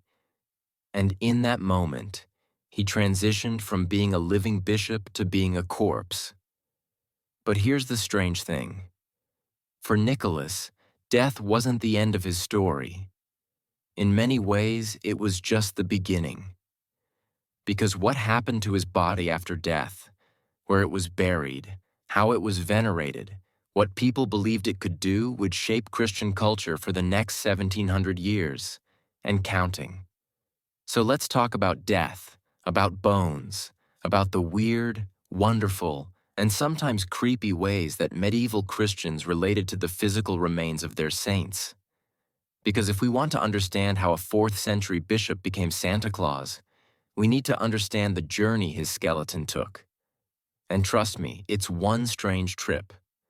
According to the most reliable traditions we have, Nicholas died in Myra around 343 AD. Some sources say December 6th, which is why that date became his feast day. Others suggest he might have died on December 3rd. The exact date is fuzzy, but the year seems relatively solid. He would have been in his 70s, ancient by 4th century standards, when life expectancy was maybe 40 years if you were lucky. The fact that Nicholas lived into his 70s suggests he was either blessed with good genes or he had access to better nutrition and healthcare than most people, or both. When he died, he was buried in his own cathedral in Myra. This was standard practice for bishops. Your church wasn't just your workplace. It was your final resting place. And for someone as beloved as Nicholas apparently was, the burial would have been a significant event. Mourners from across the region, prayers and hymns, the whole community coming together to honor their spiritual leader. His body would have been wrapped in linen, anointed with oils and spices, and placed in a stone sarcophagus, essentially a coffin carved from marble or limestone. These weren't airtight. They were porous, which means that over time, moisture could seep in, organic matter could decay, the body would slowly reduce to bones, and then something strange started happening. Or at least people started claiming something strange was happening. The earliest reports, and we're talking about accounts from the 6th century, roughly 200 years after Nicholas's death, describe a sweet-smelling liquid seeping from his tomb. They called it manna, borrowing the biblical term for the miraculous food that sustained the Israelites in the desert. Other sources called it myrrh after the aromatic resin used in ancient embalming. This liquid was said to smell like roses. It was clear, watery, and people believed it had healing properties. Pilgrims would collect it in small vials. They'd dab it on sick relatives. They'd drink it, use it to bless their homes, carry it as protection against evil. Now, before we go any further, let me ask you, what do you think was actually happening?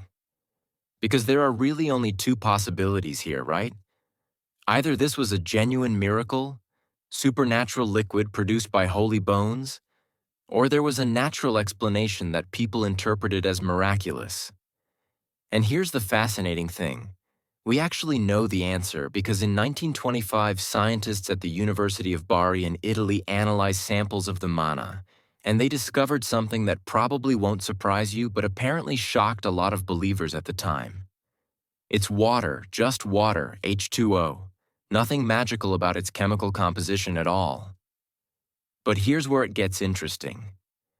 Where was the water coming from, and why did it have that distinctive smell? The most likely explanation involves basic geology and microbiology. Myra was and still is a coastal city. The water table is relatively high. Stone tombs, especially those underground or partially underground, are prone to condensation. Moisture from the surrounding soil seeps through the porous stone. It accumulates. It drips. And the smell that probably came from the aromatic oils and resins used in the original burial preparation, which would have permeated the stone over time, or from certain types of bacteria that can produce sweet-smelling compounds as they break down organic matter, or from minerals in the groundwater reacting with the limestone of the tomb. In other words, perfectly natural processes that would have seemed miraculous to people who didn't understand condensation, microbiology, or chemical reactions. But, and this is crucial, understanding the natural mechanism doesn't necessarily make the phenomenon less meaningful to believers, because for them the question wasn't how is this happening, but rather why is this happening here and not in other tombs? And that's actually a fair question. Not every saint's tomb produced manna. Not every burial site had this phenomenon. So what made Nicholas's tomb special? Maybe it was just the particular combination of location, stone composition, and moisture levels? Or maybe, and this is what believers would argue, God chose to manifest this sign at this particular tomb for this particular saint as a way of validating his holiness. Science can explain the mechanism. It can't definitively answer the why question, at least not in a way that would satisfy everyone. What we know for certain is that the manna became a huge deal. It turned Nicholas's tomb into one of the most popular pilgrimage destinations in the Christian world. People traveled hundreds of miles on foot, on horseback, on ships to visit the cathedral in Myra and collect a vial of this miraculous liquid. And where there are pilgrims, there's money. Lots of money. Pilgrimage in the medieval world was big business. Pilgrims needed places to stay, food to eat, guides to show them around. They bought souvenirs, little lead or pewter badges showing images of the saint, which they'd pin to their clothing as proof that they'd made the journey. They made donations to the church. They purchased indulgences. The church in Myra would have become wealthy from this pilgrim trade, which meant the city itself would have prospered. Nicholas, even in death, was supporting his community economically. But it also meant that Nicholas's remains became a target because in the medieval logic of relics, proximity to the saint's body equaled access to miraculous power. And if you could somehow acquire that body, you could redirect all of that pilgrim traffic and all of that money to your own city. This is where things get morally complicated because we're about to talk about theft, grave robbery, the violation of a tomb that had been sacred for 700 years. And the perpetrators, they weren't villains in their own eyes. They were heroes on a holy mission. At least that's what they told themselves. Let me set the scene for you. The year is 1071 AD. The Seljuk Turks, a Muslim dynasty expanding westward from Central Asia, have just conquered much of Anatolia, including the region around Myra. The Byzantine Empire, which had controlled this territory for centuries, is in retreat. Christian communities are suddenly under Muslim rule. Now, to be fair, the Seljuks were generally tolerant of Christians and Jews. They allowed them to practice their religions, maintain their churches, go about their lives. This wasn't a genocidal conquest, but it was a conquest nonetheless, and it made Christians in Western Europe very nervous. There was a real fear that Christian holy sites would be destroyed or desecrated, that relics would be lost, that access to these sacred places would be restricted or eliminated. And in Italy, two rival maritime cities, Bari and Venice, both saw an opportunity. If they could rescue Nicholas's relics from Muslim-controlled territory and bring them to safety in Christian Italy, they'd be heroes. They'd gain prestige. They'd attract pilgrims. They'd literally put themselves on the map as major Christian centers. Plus, and let's be honest here, they'd make a fortune. So, in the spring of 1087, a fleet from Bari set out on what was ostensibly a grain trading expedition to Antioch. 3 ships, 62 sailors, 2 priests, and a secret mission. Steal the bones of St. Nicholas. They reached Myra on the night of May 8, 1087. The city was quiet. The Church of St. Nicholas, which by this point was actually a new building constructed over the original tomb on the orders of Emperor Theodosius II, a few centuries earlier, was guarded by a few Orthodox priests. Not heavily guarded, just there. The Bari sailors tried diplomacy first. They told the priests that the Pope had sent them, that they'd been commanded in a vision to bring Nicholas to Italy, that it was God's will. The priests said no. Obviously, this was the most precious thing in their city, the source of their livelihood and identity. They weren't going to just hand it over because some Italian sailors claimed to have had a vision. So the Barians tried bribery. They offered gold, substantial amounts of it. The response, according to a monk named Nicephorus, who chronicled the event shortly afterward, was that the gold was tossed aside like dung, which is a pretty vivid image and suggests the priests were genuinely offended by the offer. At this point, the Barians abandoned subtlety. They grabbed the priests, tied them up, and broke into the tomb. And here's where the account gets really specific in ways that suggest it's probably accurate. One of the sailors, a man named Matteo, was so eager to get to the bones that he jumped down into the sarcophagus while still wearing his boots. The tomb had already been opened before, probably for cleaning or for collecting mana, so the stone cover wasn't sealed. Matteo landed hard on the skeleton, breaking several bones in the process. The team worked frantically, gathering up as many bones as they could in the darkness. They didn't take everything. They were in a hurry, and some of the smaller fragments were probably embedded in the mud and debris at the bottom of the tomb. But they got most of the major bones: the skull, the long bones, vertebrae, ribs. They also broke a vial of the mana in their haste, spilling it on the floor, which felt significant to them, like the saint was crying out at being moved. But they didn't stop. They loaded the bones onto their ships and sailed away into the night, leaving behind confused priests and an empty tomb. Now put yourself in the shoes of those Myra priests for a second. You wake up, or maybe you're freed from your bonds by neighbors who notice the commotion. You run to the tomb, and it's empty. The bones that have been the center of your religious and economic life for 7 centuries are gone, stolen by foreigners in the night. How do you even begin to process that? It's not just a theft. It's a violation of the sacred.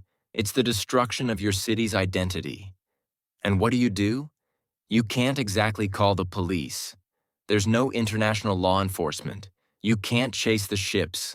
They're long gone by now. You can't even be sure who took them or where they went. All you can do is mourn and hope that somehow someday justice will be done. But justice in this case never came, because when the Barians arrived home on May 9, 1087, they were greeted as heroes. The entire city turned out to welcome them. Bells rang, prayers were sung, the bones were processed through the streets in a grand celebration. A new basilica was commissioned specifically to house the relics. Construction began almost immediately, and within a decade, Bari had transformed from a relatively minor port city into one of the most important pilgrimage destinations in all of Christendom. The theft worked. It accomplished exactly what it was meant to accomplish. And the fact that it involved lying, violence, and the desecration of a tomb, those were minor details in the grand narrative of rescuing a saint from the infidels.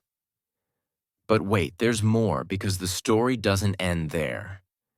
12 years later in 1099, Venetian ships on their way to the First Crusade stopped at Myra, and some enterprising Venetians thought, hey, the Barians took Nicholas's bones, but did they get everything?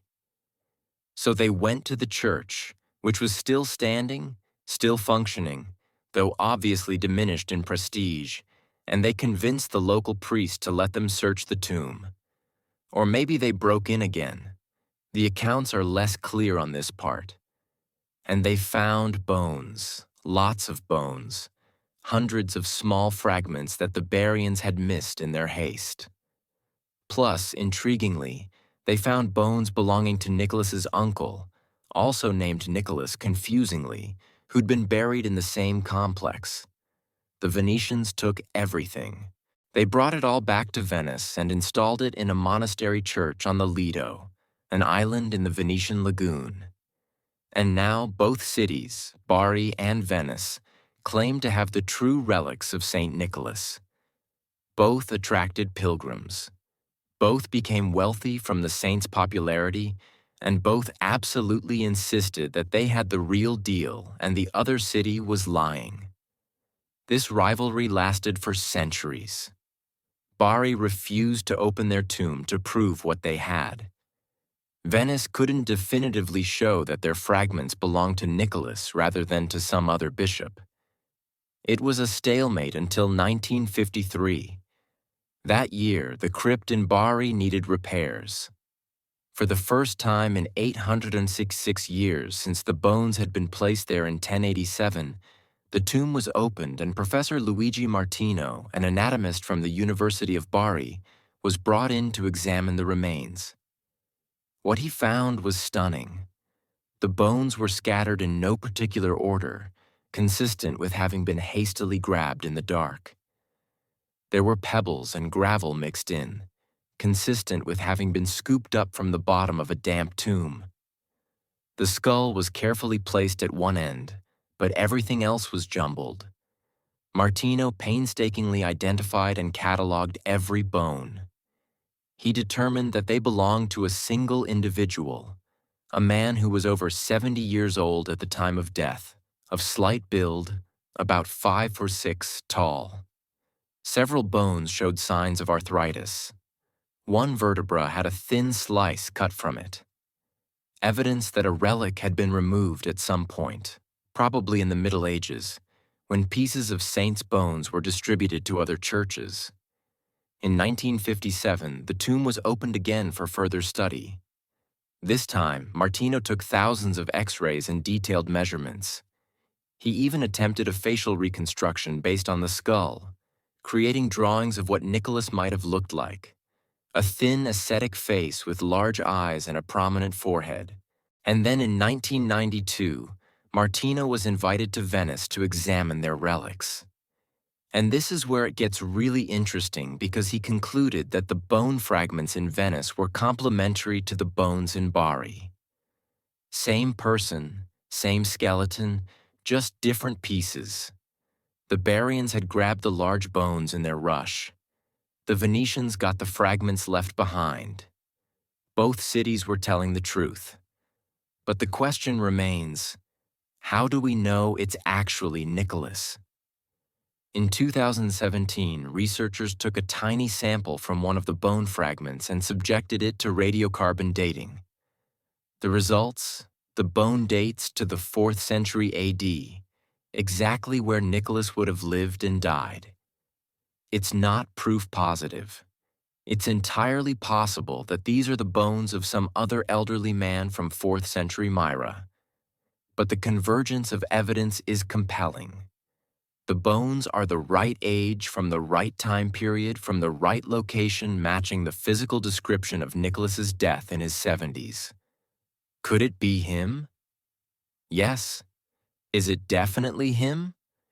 We'll probably never know for certain, but the scientific evidence at least supports the possibility. And that's honestly more than we have for most medieval relics, many of which are demonstrably fake or impossibly duplicated. There are enough splinters of the true cross floating around Europe to build a small forest. There are at least 3 different heads of John the Baptist, but Nicholas's bones, they actually check out scientifically, which is kind of remarkable. There's one more detail I need to tell you about, and it brings us full circle to the mana. Because even in Bari, even after being moved from Myra, the bones allegedly still produce this mysterious liquid. Every year on May 9th, the anniversary of their arrival in Bari, the tomb is opened in a ceremony, and the archbishop extracts a small amount of liquid that's accumulated in the crypt. This is mixed with holy water bottled and distributed to pilgrims. Scientists have analyzed it. It's still just water, condensation from the humidity of being in an underground crypt in a coastal city. But try telling that to the thousands of people who line up every year to receive their vial of St. Nicholas's manna, who believe with absolute conviction that this water carries the blessing and healing power of the saint. And who am I to say they're wrong? If it brings them comfort, if it strengthens their faith, if it connects them to a tradition stretching back over 1,000 years, does the chemical composition really matter? This is the strange space where science and faith coexist, where facts and meaning aren't the same thing, where a bottle of condensation can be simultaneously ordinary water and holy manna, depending on your perspective. Nicholas's bones are in Italy. That's a fact. They're probably the bones of a 4th century man from Myra. Also, probably fact. Whether they retain any spiritual power, whether they can work miracles, whether they deserve veneration, those are questions that science can't answer. Those are matters of faith. But what we can say with certainty is that these bones, or the belief in what these bones represent, have shaped history. They've inspired art, architecture, pilgrimage, devotion. They've given comfort to millions. They've sparked rivalries and funded cities. They've endured for 17 centuries and shown no signs of becoming less important to believers. And that's power. Maybe not supernatural power, but power nonetheless. So now we've followed Nicholas from birth to death to theft to scientific examination. We've seen how a man becomes a legend, how a legend becomes a cult, how a cult becomes an international phenomenon. But there's still one massive transformation we haven't talked about yet. Because all of this, the miracles, the relics, the manna, all of it is still firmly in the realm of medieval Christian devotion. Nicholas is still a saint, still a bishop, still recognizably religious. So, how does that figure become Santa Claus? How does a Mediterranean bishop become a North Pole elf? How does a tradition of venerating bones become a tradition of milk and cookies? That transformation happened thousands of miles away from Myra and Bari. It happened in the Netherlands, and then it happened again in America. And understanding that journey from Sinterklaas to Santa Claus is absolutely essential if we want to complete the unmasking. So that's where we're headed next. We're leaving the relics behind and following the legend across the ocean. We're going to watch as Nicholas sheds his bishop's robes and acquires a red suit. As his white horse becomes a sleigh, as his concern for the poor becomes a focus on children's toys.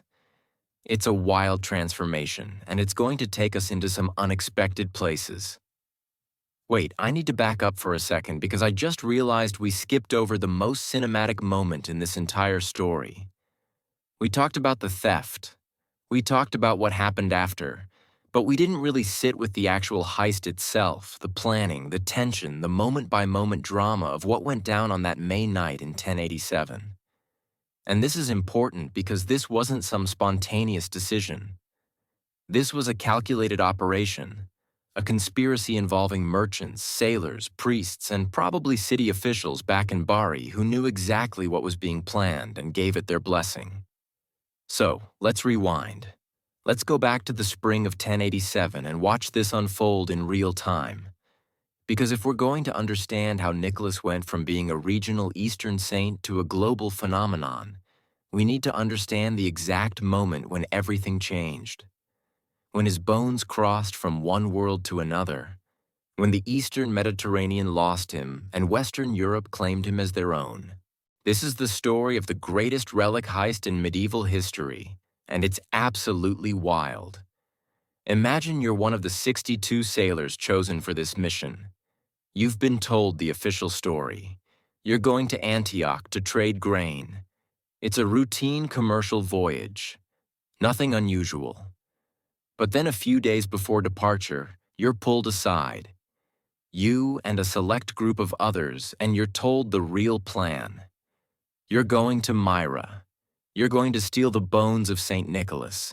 You're going to bring them back to Bari and make your city the most important pilgrimage destination in Italy. How do you react to that? Because on one hand, this is exciting. You're being asked to participate in something momentous, something that will be remembered for centuries. You'll be a hero.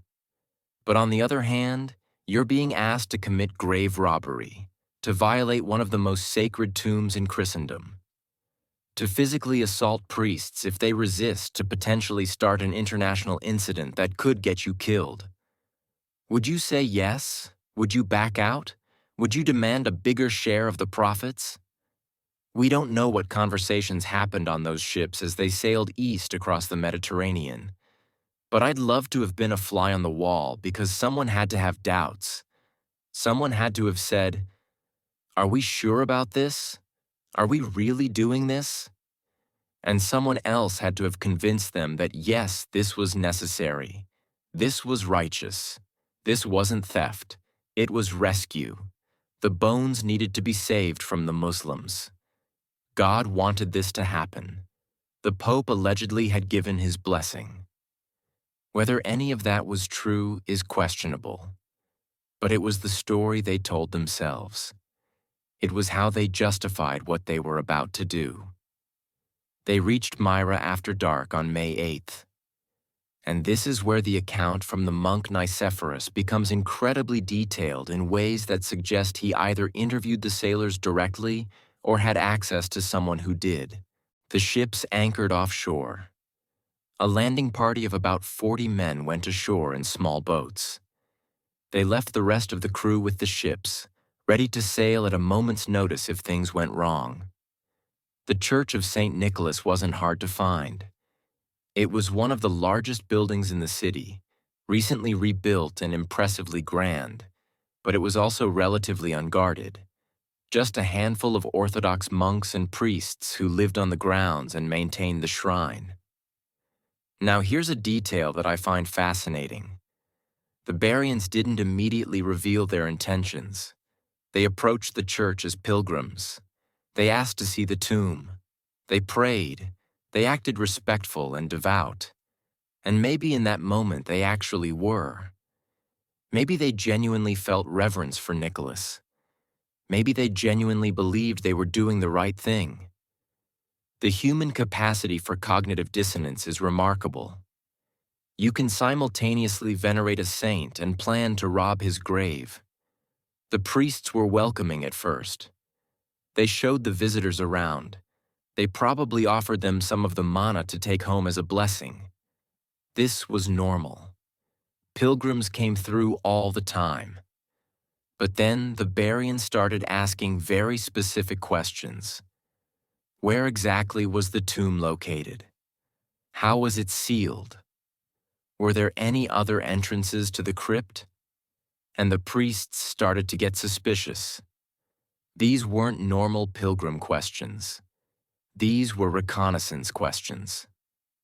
At some point, and the exact timeline is unclear, the Barians dropped the pretense. One of the men, described in the account as particularly bold, grabbed one of the priests by the collar and demanded to know where the actual bones were. Not the main sarcophagus, but the exact location within it.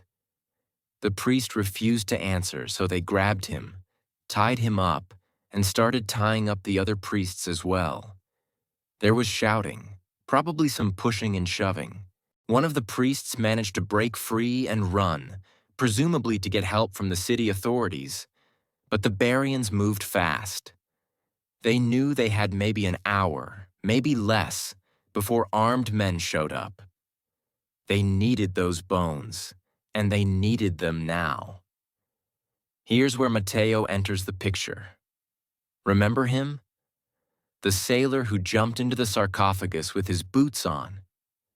According to Nicephorus, Matteo was young, strong, and impulsive. When the lid of the tomb was pried open, and it took several men with iron bars to do it, Matteo didn't wait for a plan or for someone to carefully excavate the remains. He just jumped down into the cavity and immediately regretted it, because what he landed on wasn't a nice, neat skeleton lying in peaceful repose.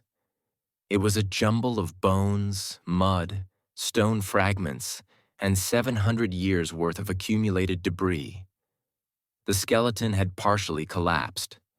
Some bones were embedded in sediment. It was dark, damp, and disgusting. Matteo's weight? He was probably wearing leather boots and wool clothing, weighing maybe 160 pounds or so, came down hard on the ribcage and femurs. Bones cracked.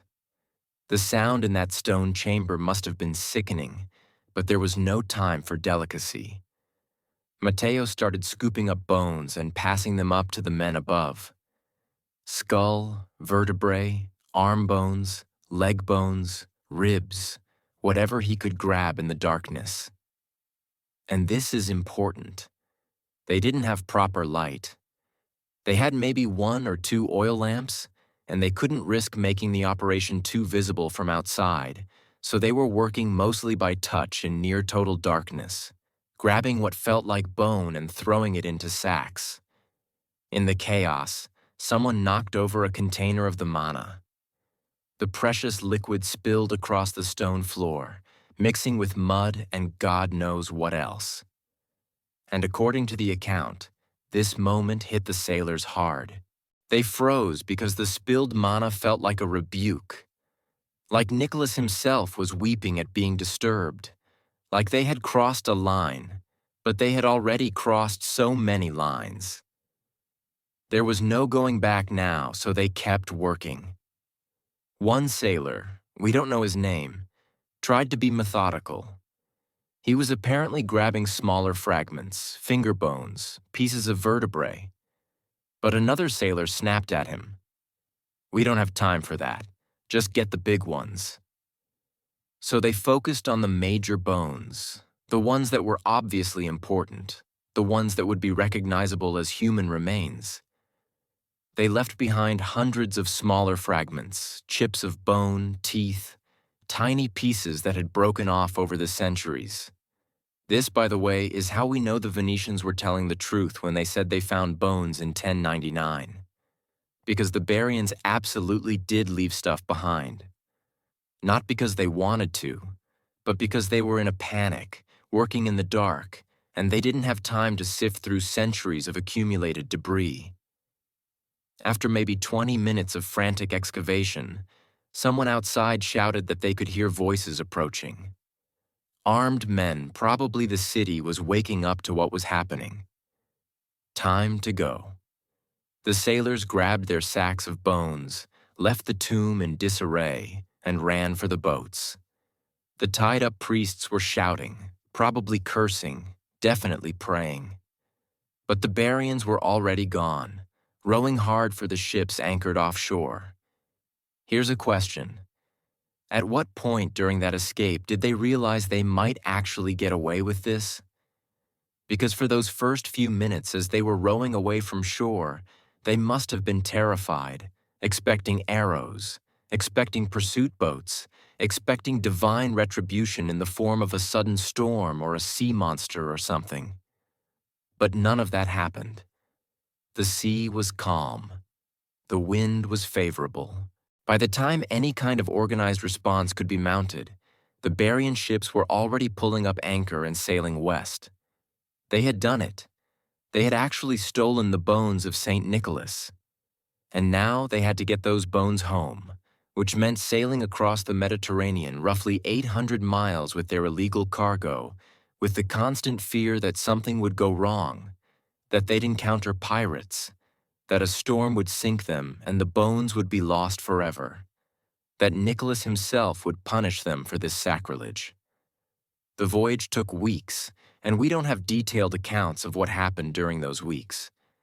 But I'd bet anything that those sailors were on edge the entire time, jumping at every unusual wave, interpreting every bit of bad weather as a sign of divine displeasure, probably praying more than they'd ever prayed in their lives, because they were now in possession of the most valuable cargo they'd ever carried.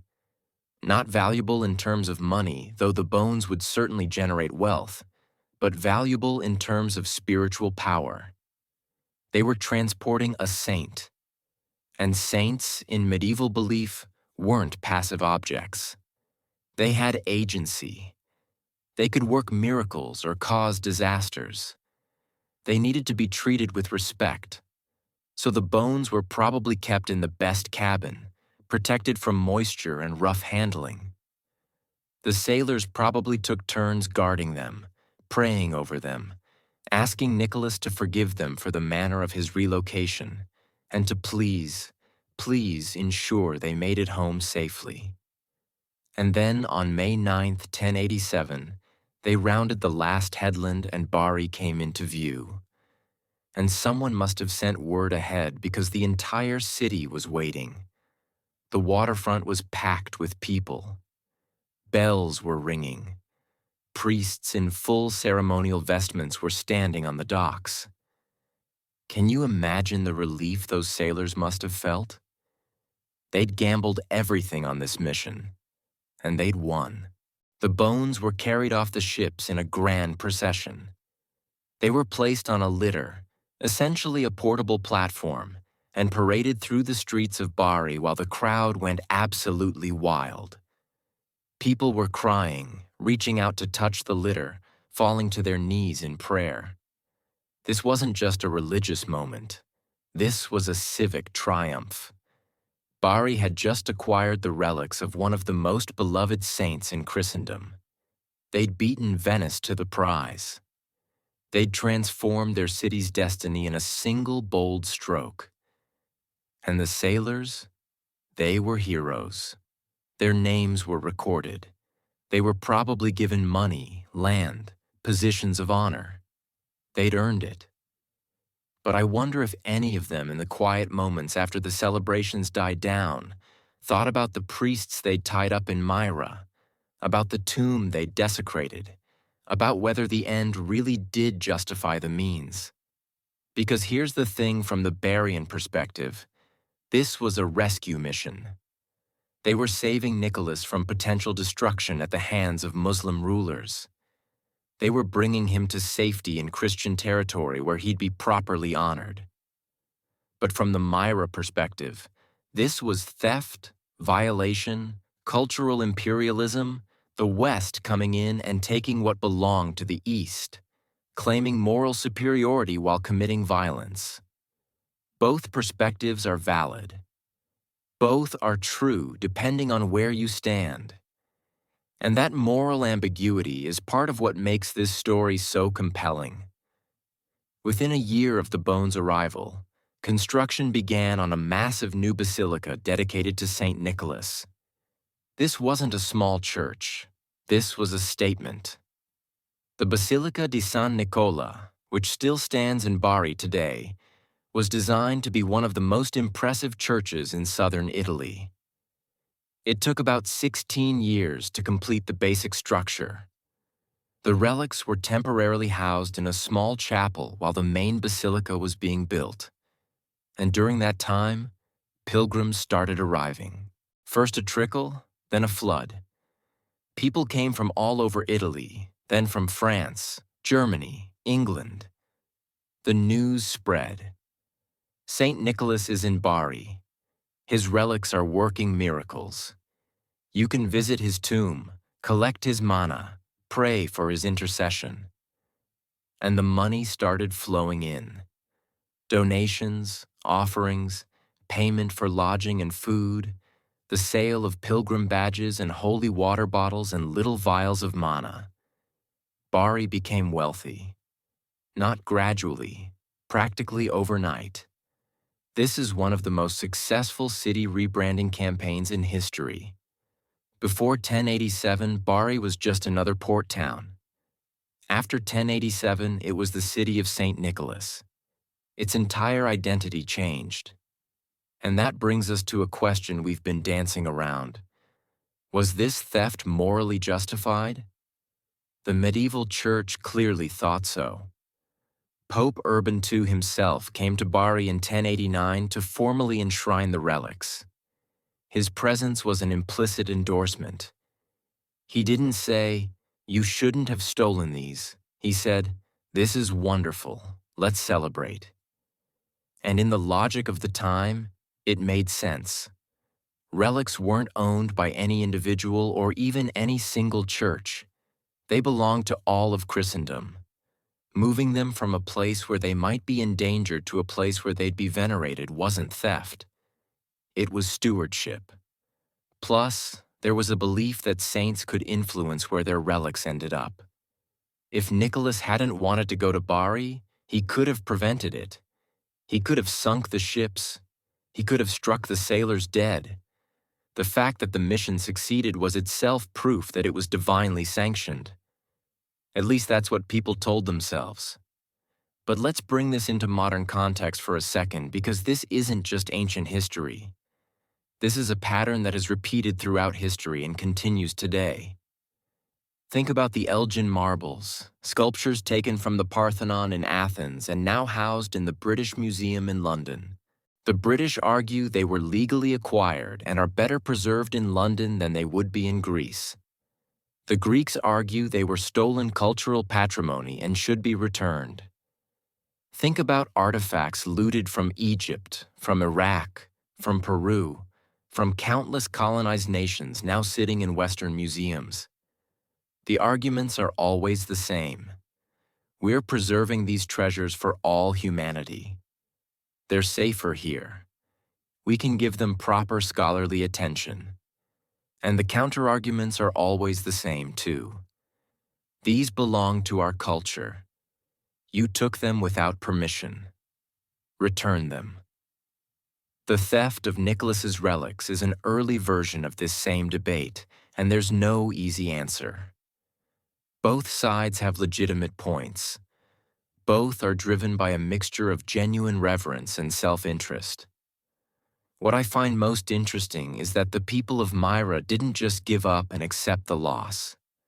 For centuries, literally for centuries, there were attempts to get the bones back, diplomatic requests, appeals to the Pope, even a few half-hearted plots to steal them back. None of it worked. Bari held on tight, and eventually Myra faded from the pilgrimage circuit while Bari thrived. Geography is destiny. Access is power. And in the medieval relic economy, possession really was 9/10 of the law. There's one final twist to this story that we need to address before we move on. And it involves a name you've probably never heard.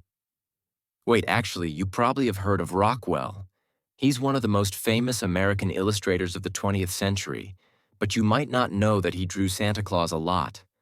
Between 1913 and 1930, Rockwell created numerous Santa illustrations for the Saturday Evening Post, one of the most popular magazines in America.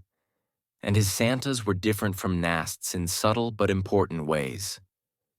Rockwell's Santa was more human, more realistic, less cartoonish.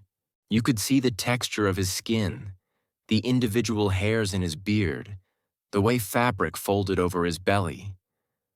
Rockwell painted Santa as if he were a real person you could photograph, not a caricature or symbol. And this shift mattered because it made Santa feel more present, more possible. Children looking at Rockwell's illustrations could almost believe that Santa was real, that if you went to the North Pole, you might actually find this exact man working in his workshop. Rockwell's Santa was still jolly, still gift-giving, still wearing red, but he was grounded in a kind of hyper-realism that made the fantasy more believable. And then in the 1930s, another artist would take Rockwell's approach and amplify it to a global scale. An artist working not for a magazine, but for a corporation.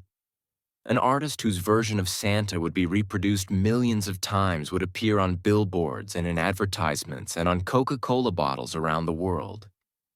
His name was Haddon Sundblom, and the corporation he worked for was Coca-Cola. Now, before we dive into the Coca-Cola chapter, and trust me, we're going to dive deep, I want to pause and take stock of where we are. We've followed St. Nicholas from a 4th century Mediterranean bishop to a Dutch folk figure to an American cultural icon. We've watched him transform from a stern religious authority to a jolly gift giver.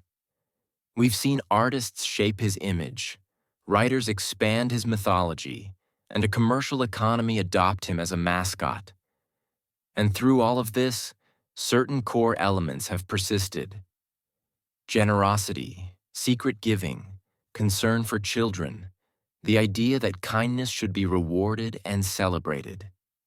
Those themes connect the Nicholas of Myra to the Santa Claus of Manhattan across 1,700 years, across continents and cultures, and enormous transformations that thread has held. But we're not done yet. Because the Santa we know today, the globally recognized, universally understood figure who appears in shopping malls from Tokyo to São Paulo, that Santa was created in the 20th century through advertising, through Coca-Cola's marketing campaigns, through the deliberate, calculated efforts of a company that saw in Santa Claus not just a character, but a brand opportunity. And that story, the story of how a corporation took a folk figure and turned him into the most recognized fictional character on the planet, is both inspiring and troubling. It's a story about creativity and commerce, about art and capitalism, about how meaning gets made in the modern world. So that's where we're going next. We're going to talk about Haddon's Sunbloom, about Coca-Cola's Christmas campaigns, about the myth that Coca-Cola invented the red suit, and the truth about what they actually did do. We're going to explore how Santa Claus went from being American to being global, how he became bigger than any single culture, any single tradition, any single meaning. And we're going to ask the uncomfortable question: when a corporation owns a saint's image, who does that saint belong to? Stay with me. Because this final transformation from cultural icon to commercial property to global phenomenon is the wildest part of the journey, and it's going to force us to reckon with what Santa Claus actually means in the 21st century. The story isn't over. It's just changing shape one more time. Let me tell you about one of the most persistent myths in advertising history.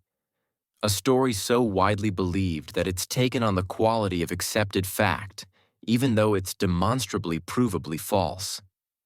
The myth goes like this. Before Coca-Cola started using Santa Claus in their advertising campaigns in the 1930s, Santa wore green or blue or various colors.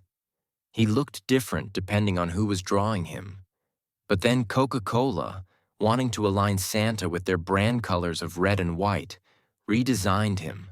They put him in a red suit to match their logo. They standardized his appearance. They essentially invented the modern image of Santa Claus for marketing purposes. And because of this, the story concludes: the Santa we know today, the red-suited jolly figure, is actually a corporate creation, a product of capitalism, a billboard in human form. It's a great story. It's compelling. It feels true, especially if you're already skeptical about corporate influence on culture. And it's been repeated so many times in so many places that millions of people believe it without question. There's just one problem. It's complete nonsense. Santa Claus was wearing red decades before Coca-Cola ever drew him. And we can prove it with receipts, with dated illustrations, with historical evidence that's so clear and overwhelming that the only mystery is how this myth ever got started in the first place. But here's the twist. Even though Coca-Cola didn't invent Red Santa, they did something arguably more significant. They took Santa global. They turned a primarily American and European figure into a worldwide phenomenon. They made Santa Claus recognizable in places that had never heard of St. Nicholas, that didn't celebrate Christmas in the Western tradition, that had no cultural connection to Christianity whatsoever.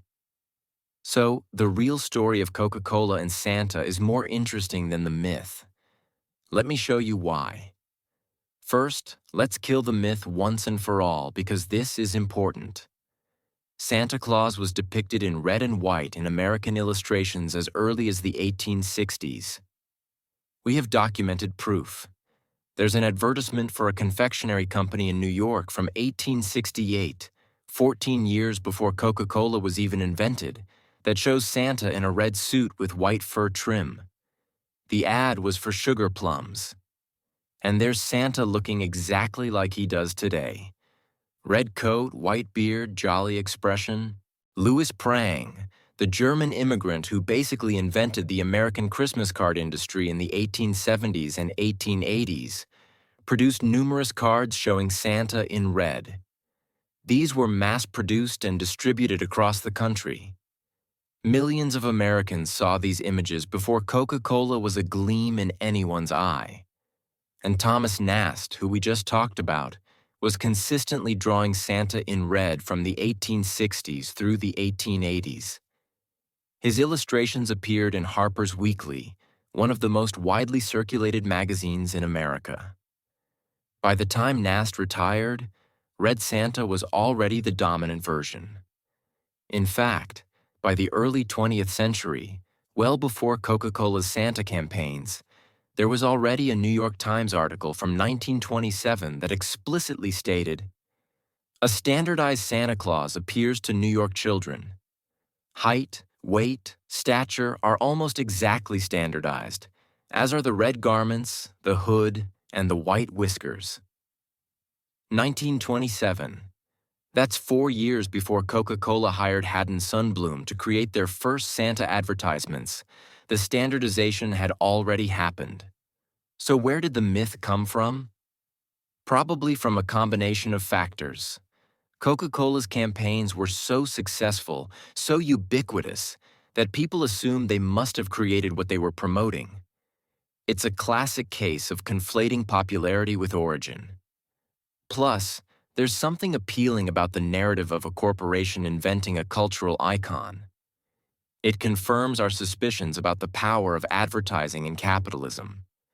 But it's not true, and we need to be clear about that before we talk about what Coca-Cola actually did do. So, what did Coca-Cola do? In 1931, the company had a problem. A very specific, very urgent problem. They sold a cold beverage. And in winter, people didn't want cold beverages. Sales plummeted every December, just when other retailers were making their biggest profits of the year. Coca-Cola needed a way to make people think of their product during the holiday season. They needed to associate Coke with Christmas, with warmth, with family gatherings, with tradition, even though their product was literally cold and had nothing inherently to do with any of those things. Enter Archie Lee, an advertising executive at the Darcy Agency, which handled Coca-Cola's account. Lee proposed using Santa Claus as the centerpiece of a Christmas campaign. Not just any Santa, but a very specific kind of Santa. Warm, realistic, approachable, human. A Santa who could hold a Coca-Cola bottle and make it seem like the most natural thing in the world. And Lee knew exactly the artist for the job, Haddon Sundblom. Sundblom was a Swedish-American illustrator working in Chicago. He was known for his ability to paint hyper-realistic human figures that still had warmth and personality. His people looked like people, not like cartoons or caricatures. They had texture, dimension, life. And Sundblom was told explicitly to draw inspiration from Clement Clarke Moore's poem, "'Twas the night before Christmas, the right jolly old elf with the round belly and twinkling eyes, but to make him real, to make him someone you could believe actually existed." So, Sundblom sat down and created what would become the most reproduced Santa Claus image in history. Here's what made Sundblom's Santa different from what had come before. First, the realism. Sundblom didn't draw Santa. He painted him in oils with incredible attention to detail. You could see the individual threads in Santa's fur trim, the way light reflected off the fabric of his suit, the subtle variations in skin tone on his face, the wetness in his eyes, the texture of his white hair. This wasn't an illustration. This was a portrait of a person who happened to be Santa Claus. Second, the personality. Sundblom's Santa wasn't posed stiffly or formally. He was caught in natural moments, raiding a refrigerator for a midnight snack, reading letters from children, playing with toys, pausing during his deliveries to enjoy a refreshing Coca-Cola. There was humor in these images, warmth, a sense that Santa wasn't some distant, judgmental figure, but someone you'd genuinely enjoy spending time with. Someone who'd laugh at your jokes and tell you stories and make you feel safe and loved. Third, the consistency. This is crucial. Sundblom painted Santa for Coca-Cola every single year from 1931 to 1964. 33 years, dozens of paintings, and in every single one, Santa looked the same. Same face, same proportions, same red suit, same white beard. This created a visual continuity that was unprecedented. For 3 decades, anyone who saw a Coca-Cola ad during the holidays saw the exact same Santa year after year, consistently, reliably. And that consistency did something remarkable. It trained people's brains. It created an association so strong that even today, if you ask someone to picture Santa Claus, they're probably visualizing something very close to Sundblom's paintings. The round face, the rosy cheeks, the specific shade of red in the suit, the way the white trim sits on his shoulders. Now let's talk about how these images were distributed, because that's where the real magic happened. Coca-Cola didn't just put Sundblom's Santa in magazine ads, though they did that too. They put him everywhere. On billboards, on posters in stores, on cardboard cutouts that stood in shop windows, on the sides of delivery trucks, on serving trays, on calendars that hung in kitchens across America. And Coca-Cola wasn't a small regional company. By the 1930s, they were already one of the largest advertisers in the world. They had distribution networks that reached every corner of the United States, and increasingly, they were expanding globally. So Sundblom's Santa appeared in Canada, in Mexico, in Europe, in South America. Anywhere Coca-Cola sold products, Sundblom's Santa showed up. And here's what happened. People who had never seen Santa Claus before, who had no cultural tradition of gift-giving fat men in red suits, encountered this image. And because it was attached to Coca-Cola, an American brand that was becoming synonymous with modernity, with capitalism, with Western culture, they adopted it. Santa Claus became a cultural export. Like blue jeans and rock music and Hollywood movies, Santa was part of the package of Americanization that swept the world in the 20th century. And Coca-Cola was the primary delivery mechanism. Did Coca-Cola invent Santa? No. Did they standardize him globally? Absolutely. Let me give you a specific example of how this worked, because I think it illustrates the process beautifully. In Japan, Christmas wasn't traditionally celebrated. Japan is predominantly Shinto and Buddhist. Christian holidays weren't part of the cultural calendar. But after World War II, during the American occupation, Western cultural influences flooded in. And one of those influences was Christmas. Japanese retailers, always eager to adopt successful Western marketing strategies, started promoting Christmas as a time to give gifts and celebrate. And they needed a symbol for this holiday. They needed a mascot. Guess who they chose? Santa Claus. Specifically, the Coca-Cola version of Santa Claus, the Sundblom Santa. So today, in Japan, you can walk through Tokyo in December and see Santa Claus everywhere, in shop windows, on television, in advertisements, and he looks exactly like the American Santa. Red suit, white beard, jolly expression. But here's the fascinating part. For many Japanese people, Christmas isn't a religious holiday. It's a commercial holiday, a romantic holiday, actually. Couples go on dates, exchange gifts, eat fancy dinners, and Santa Claus is just a fun symbol associated with that celebration. Divorced from Christianity, divorced from St. Nicholas, just a cheerful figure who represents gift-giving and winter joy. That's cultural globalization in action. That's Coca-Cola's real contribution. Not creating Santa, but spreading him so widely and so effectively that he transcended his origins and became universal. But there's a darker side to this story that we need to acknowledge. Because when a corporation becomes the primary propagator of a cultural symbol, they start to own that symbol in ways that aren't always healthy or appropriate. Coca-Cola trademarked their specific Sundblom Santa images. They fiercely protected their right to use Santa in advertising. And while they couldn't prevent other companies from using Santa, you can't trademark a folk character. They could and did dominate the visual landscape. And that raises an uncomfortable question. Who does Santa Claus belong to? Does he belong to the Catholic Church as the original St. Nicholas? Does he belong to Dutch culture which created Sinterklaas? Does he belong to American culture which transformed him into the modern Santa? Does he belong to Coca-Cola, which globalized his image? Or does he belong to all of us? To the children who believe in him, to the parents who perpetuate the myth, to the artists who keep reinterpreting him, to the cultures that adapt him to their own contexts? I think the answer is the last one. Santa Claus is too big now to be owned by anyone. He's escaped the boundaries of any single culture or corporation. He's a global commons, shared cultural property.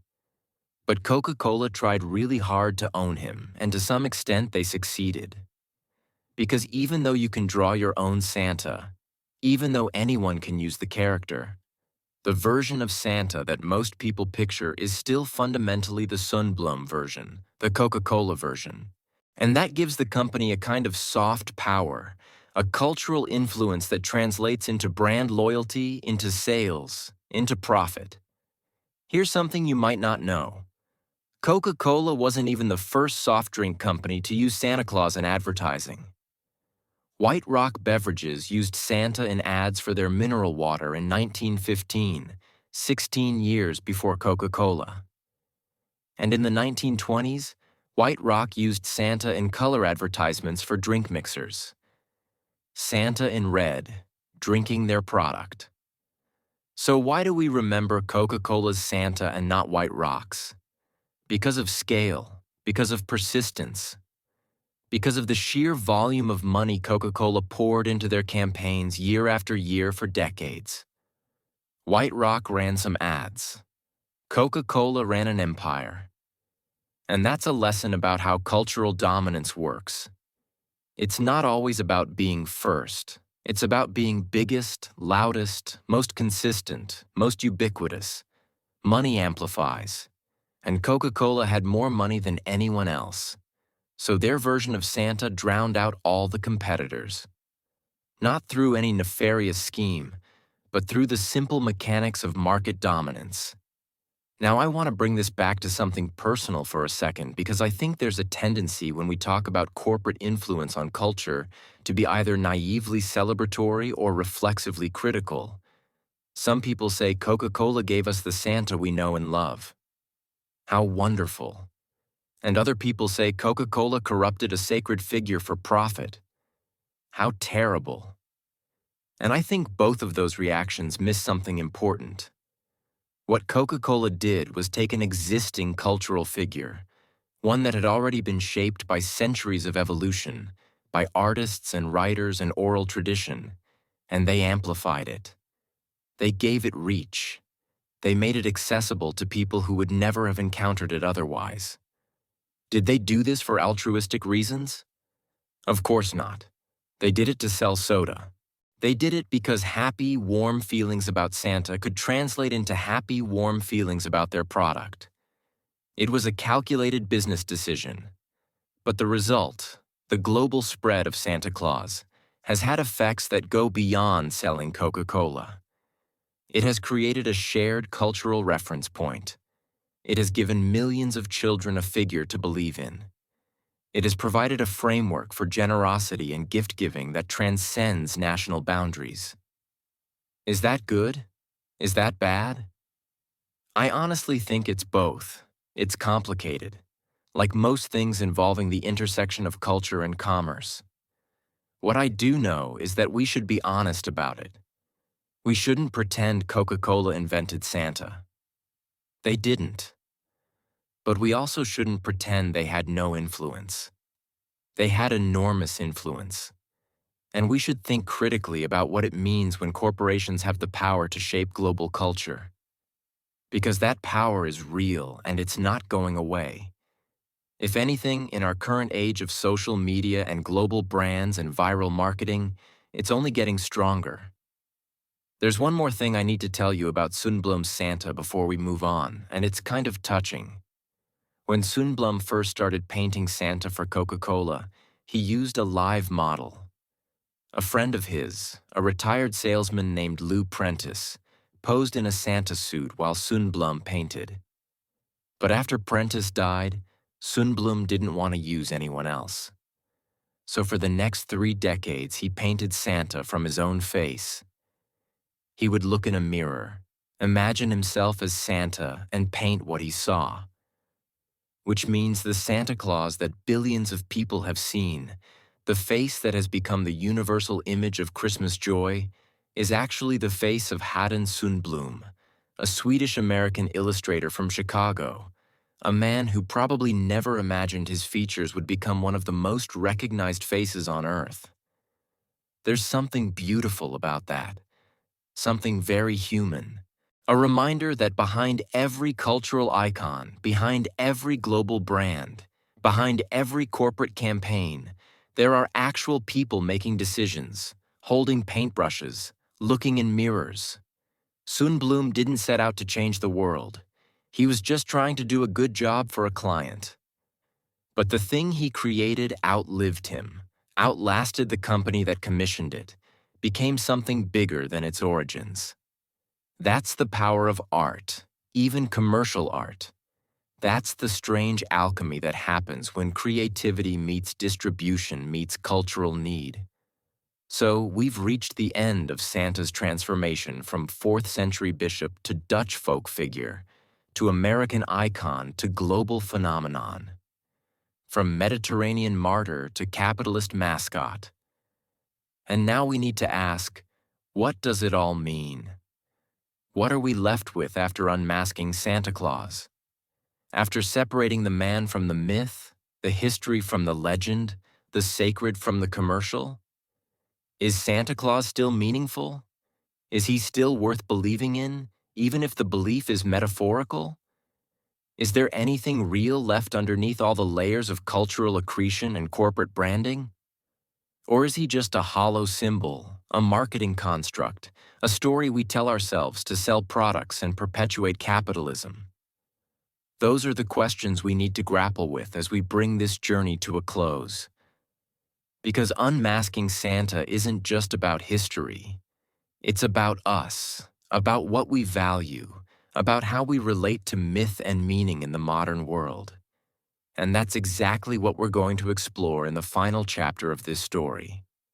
So stay with me. We're almost at the end, and I promise you the conclusion is worth the wait.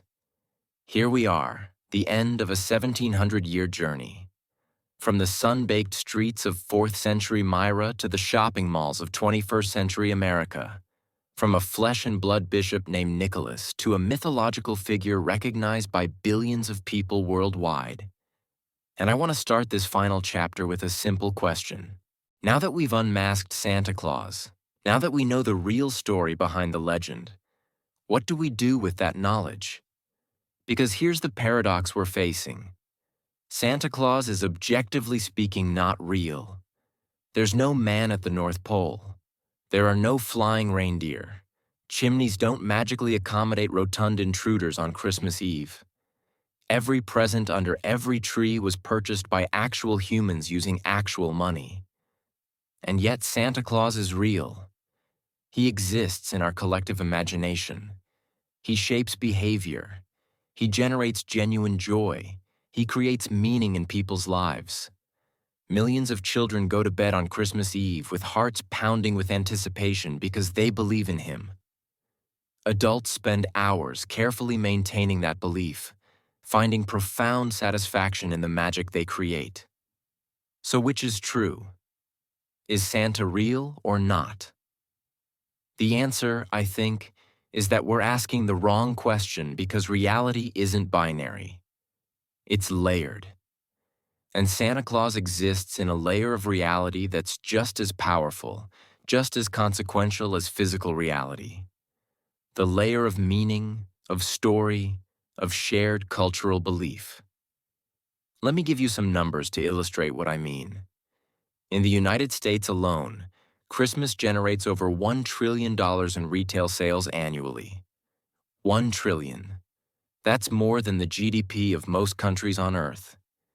And a significant portion of that spending is done in the name of Santa Claus. Parents buying gifts to place under the tree. Retailers creating Santa displays. Companies running Santa-themed advertisements. In the United Kingdom, Christmas accounts for approximately £20 billion in retail sales during the December season. In Australia, in Brazil, in South Africa, in dozens of countries that have adopted Western Christmas traditions, the story is the same. Massive economic activity organized around a figure who doesn't physically exist. But it's not just economics. It's cultural. It's social. It's emotional. There are over 400,000 people employed as shopping mall Santas around the world during the holiday season. 400,000. That's more than the population of many cities. And these aren't just minimum wage jobs. Professional Santas can earn substantial money. And many take the role incredibly seriously. They go to Santa schools. They learn how to interact with children, how to maintain character, how to create magical moments. There are entire organizations dedicated to this. The International University of Santa Claus in Michigan, the Ministry of Fun Santa School in the UK, places where adults train to embody a fictional character because they understand how important that character is to children and families. And every year, millions of children sit on these Santa's laps. They whisper their wishes. They promise to be good. They participate in a ritual that's been repeated for generations. A ritual that shapes their understanding of generosity, of reward, of the relationship between behavior and consequence. Is that real? I'd argue yes. Powerfully, undeniably real. But there's something even more interesting happening with Santa Claus in our current moment. Something that reveals how the figure continues to evolve, continues to adapt to new cultural contexts. Santa Claus has become increasingly diverse. In recent years, you can find Black Santas, Asian Santas, Hispanic Santas. Shopping malls now often feature multiple Santas representing different backgrounds. There are deaf Santas who communicate in sign language. There are Santas in wheelchairs. There are female Santa figures, breaking the traditional gender barrier. And this diversification has sparked intense debate.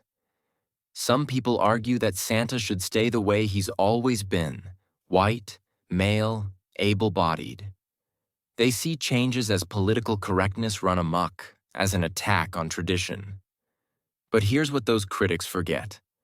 Santa has always changed. Every single generation has reinvented him. The Dutch changed him from a Greek bishop to Sinterklaas. Americans changed him from Sinterklaas to Santa Claus. Thomas Nast gave him a workshop and reindeer.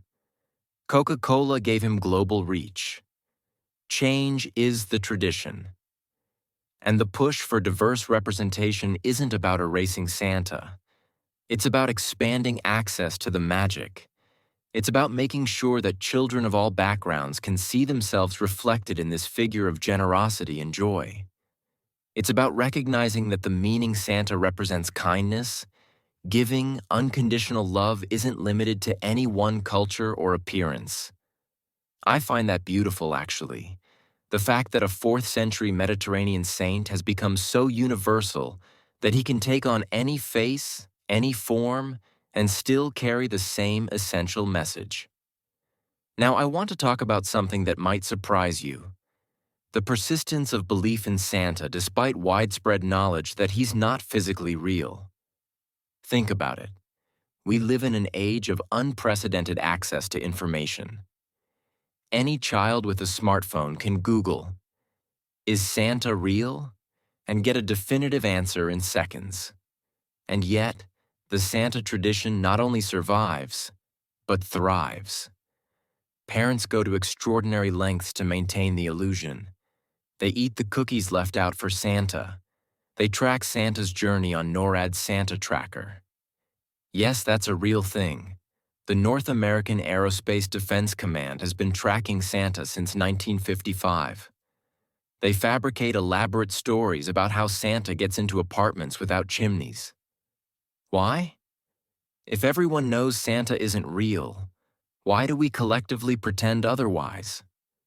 Because the pretending matters. Because the story does something that facts alone cannot do. It creates wonder.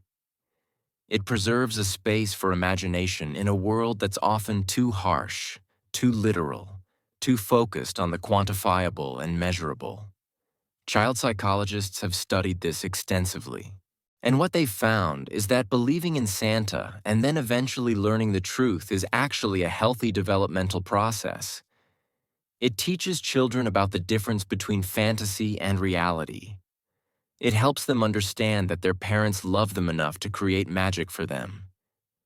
It introduces them to the concept of metaphorical truth, the idea that something can be meaningful even if it's not literally factual.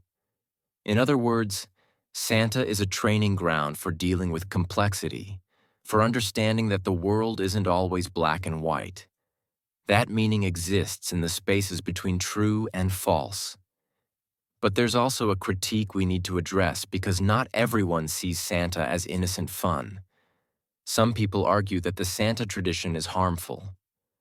The most common criticism is that Santa is a tool of class inequality. Rich children get expensive presents from Santa. Poor children get less or nothing. And this creates a painful cognitive dissonance. If you're told that Santa brings gifts to children who are good and you're good but get very little, what conclusion are you supposed to draw? That you're not good enough, that you don't deserve nice things. This is a real problem, and it's led some parents, particularly those struggling economically, to reject the Santa tradition entirely. They tell their children that presents come from family, not from a magical stranger. They want their kids to understand that material goods are limited by real-world economic constraints, not by arbitrary judgments about worthiness. I think that's a legitimate choice, and it points to a deeper issue. Santa Claus, as currently practiced, is deeply entangled with consumerism. The focus on presents, on material abundance, on getting what you want. That's not really about the historical Nicholas who gave secretly to prevent suffering. It's about modern capitalism, about training children to desire and consume. So when we teach children to believe in Santa, are we teaching them about generosity, or are we teaching them that happiness comes from getting stuff? The answer, as always, is probably both. And it depends on how individual families navigate the tradition. Let me tell you about something I find genuinely inspiring, though. There are organizations around the world that have reclaimed the Santa tradition for genuine charitable purposes. Secret Santa programs where anonymous donors pay off layaway accounts for struggling families. Santa Runs, where thousands of people dress as Santa and run marathons to raise money for children's hospitals. Operation Santa, run by the United States Postal Service, which allows people to respond to letters written by children in need. These initiatives strip away the commercial aspects and return to something closer to the original Nicholas spirit, using resources to help people doing it with joy, creating moments of unexpected grace. And that, I think, is where the real value of the Santa Claus tradition lies. Not in the mythology itself, but in what the mythology inspires us to do. Not in believing that a magic man brings presents, but in acting like that magic man ourselves, giving without expecting recognition, finding joy in others' happiness, creating wonder where none existed before. Nicholas of Myra, whoever he actually was, probably wouldn't recognize Santa Claus. The North Pole, the reindeer, the elves, none of that would make sense to him. But the impulse behind it, the desire to give generously, to help those in need, to do it with a spirit of joy rather than obligation, that he would understand perfectly. So where does this leave us? After 12 parts, after hours of storytelling, after examining every layer of this incredible historical onion, what's the takeaway? I think it's this. Santa Claus is one of humanity's most successful myths. And I use the word myth not as a synonym for lie, but in its proper anthropological sense. A story that conveys meaning, that shapes behavior, that helps a culture understand itself. This Santa myth tells us that generosity is valuable, that children deserve joy, that magic is possible, even if that magic is created by human hands rather than supernatural forces, that there are rewards for goodness, even if those rewards are given by parents rather than flying reindeer. Are these lessons perfect? No. They can be corrupted by commercialism, by inequality, by the very human tendency to take something beautiful and make it transactional. But at their core, they're valuable lessons.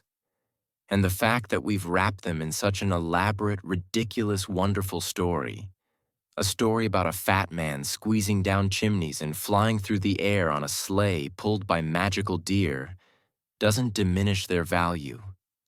It enhances it. It makes them memorable, transmissible, emotionally resonant in a way that direct moral instruction never could be. Here's my final thought, and then I promise I'll let you go. In unmasking Santa Claus, we haven't destroyed him. We've revealed him. We've shown that he's not one thing but many things. A saint and a myth. A historical person and a cultural construct. A religious figure and a secular symbol. A gift giver and a marketing tool. He's all of these at once. And that complexity, that multiplicity is what makes him so enduring. He can be whatever we need him to be. A reminder of faith for believers. A celebration of family for the secular. A symbol of generosity for everyone. And the story of how he got here from the dusty streets of Myra to the global stage is a story about us. About how humans create meaning. How we preserve what matters across generations. How we adapt old stories to new contexts. How we take the sacred and make it accessible. How we take the commercial and find the sacred within it. Nicholas of Myra helped a few people in a small city 1700 years ago, and because of choices made by countless individuals across countless generations, artists, writers, advertisers, parents, children, his legacy now touches billions of people worldwide. That's extraordinary. That's the kind of impact that transcends any single life, any single culture, any single intention. So is Santa Claus real in every way that actually matters? Yes, he's real in the joy he brings, real in the generosity he inspires, real in the memories created in his name, real in the countless acts of kindness performed because people consciously or unconsciously are channeling the spirit of that 4th century bishop who threw gold through a window to save 3 daughters from despair. The man is dust. The bones are in Bari.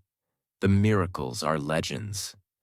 But the meaning is alive, and it will continue to evolve, to adapt, to be reimagined by future generations who will add their own layers to this incredible, ridiculous, beautiful story. Thank you.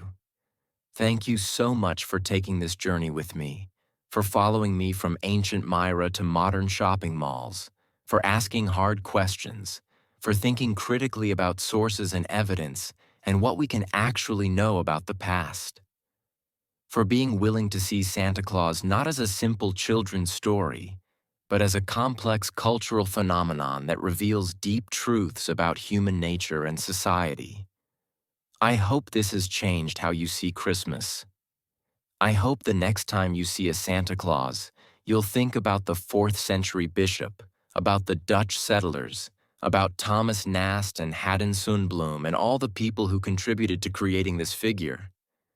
I hope you'll see the layers, the history, the meaning beneath the mythology.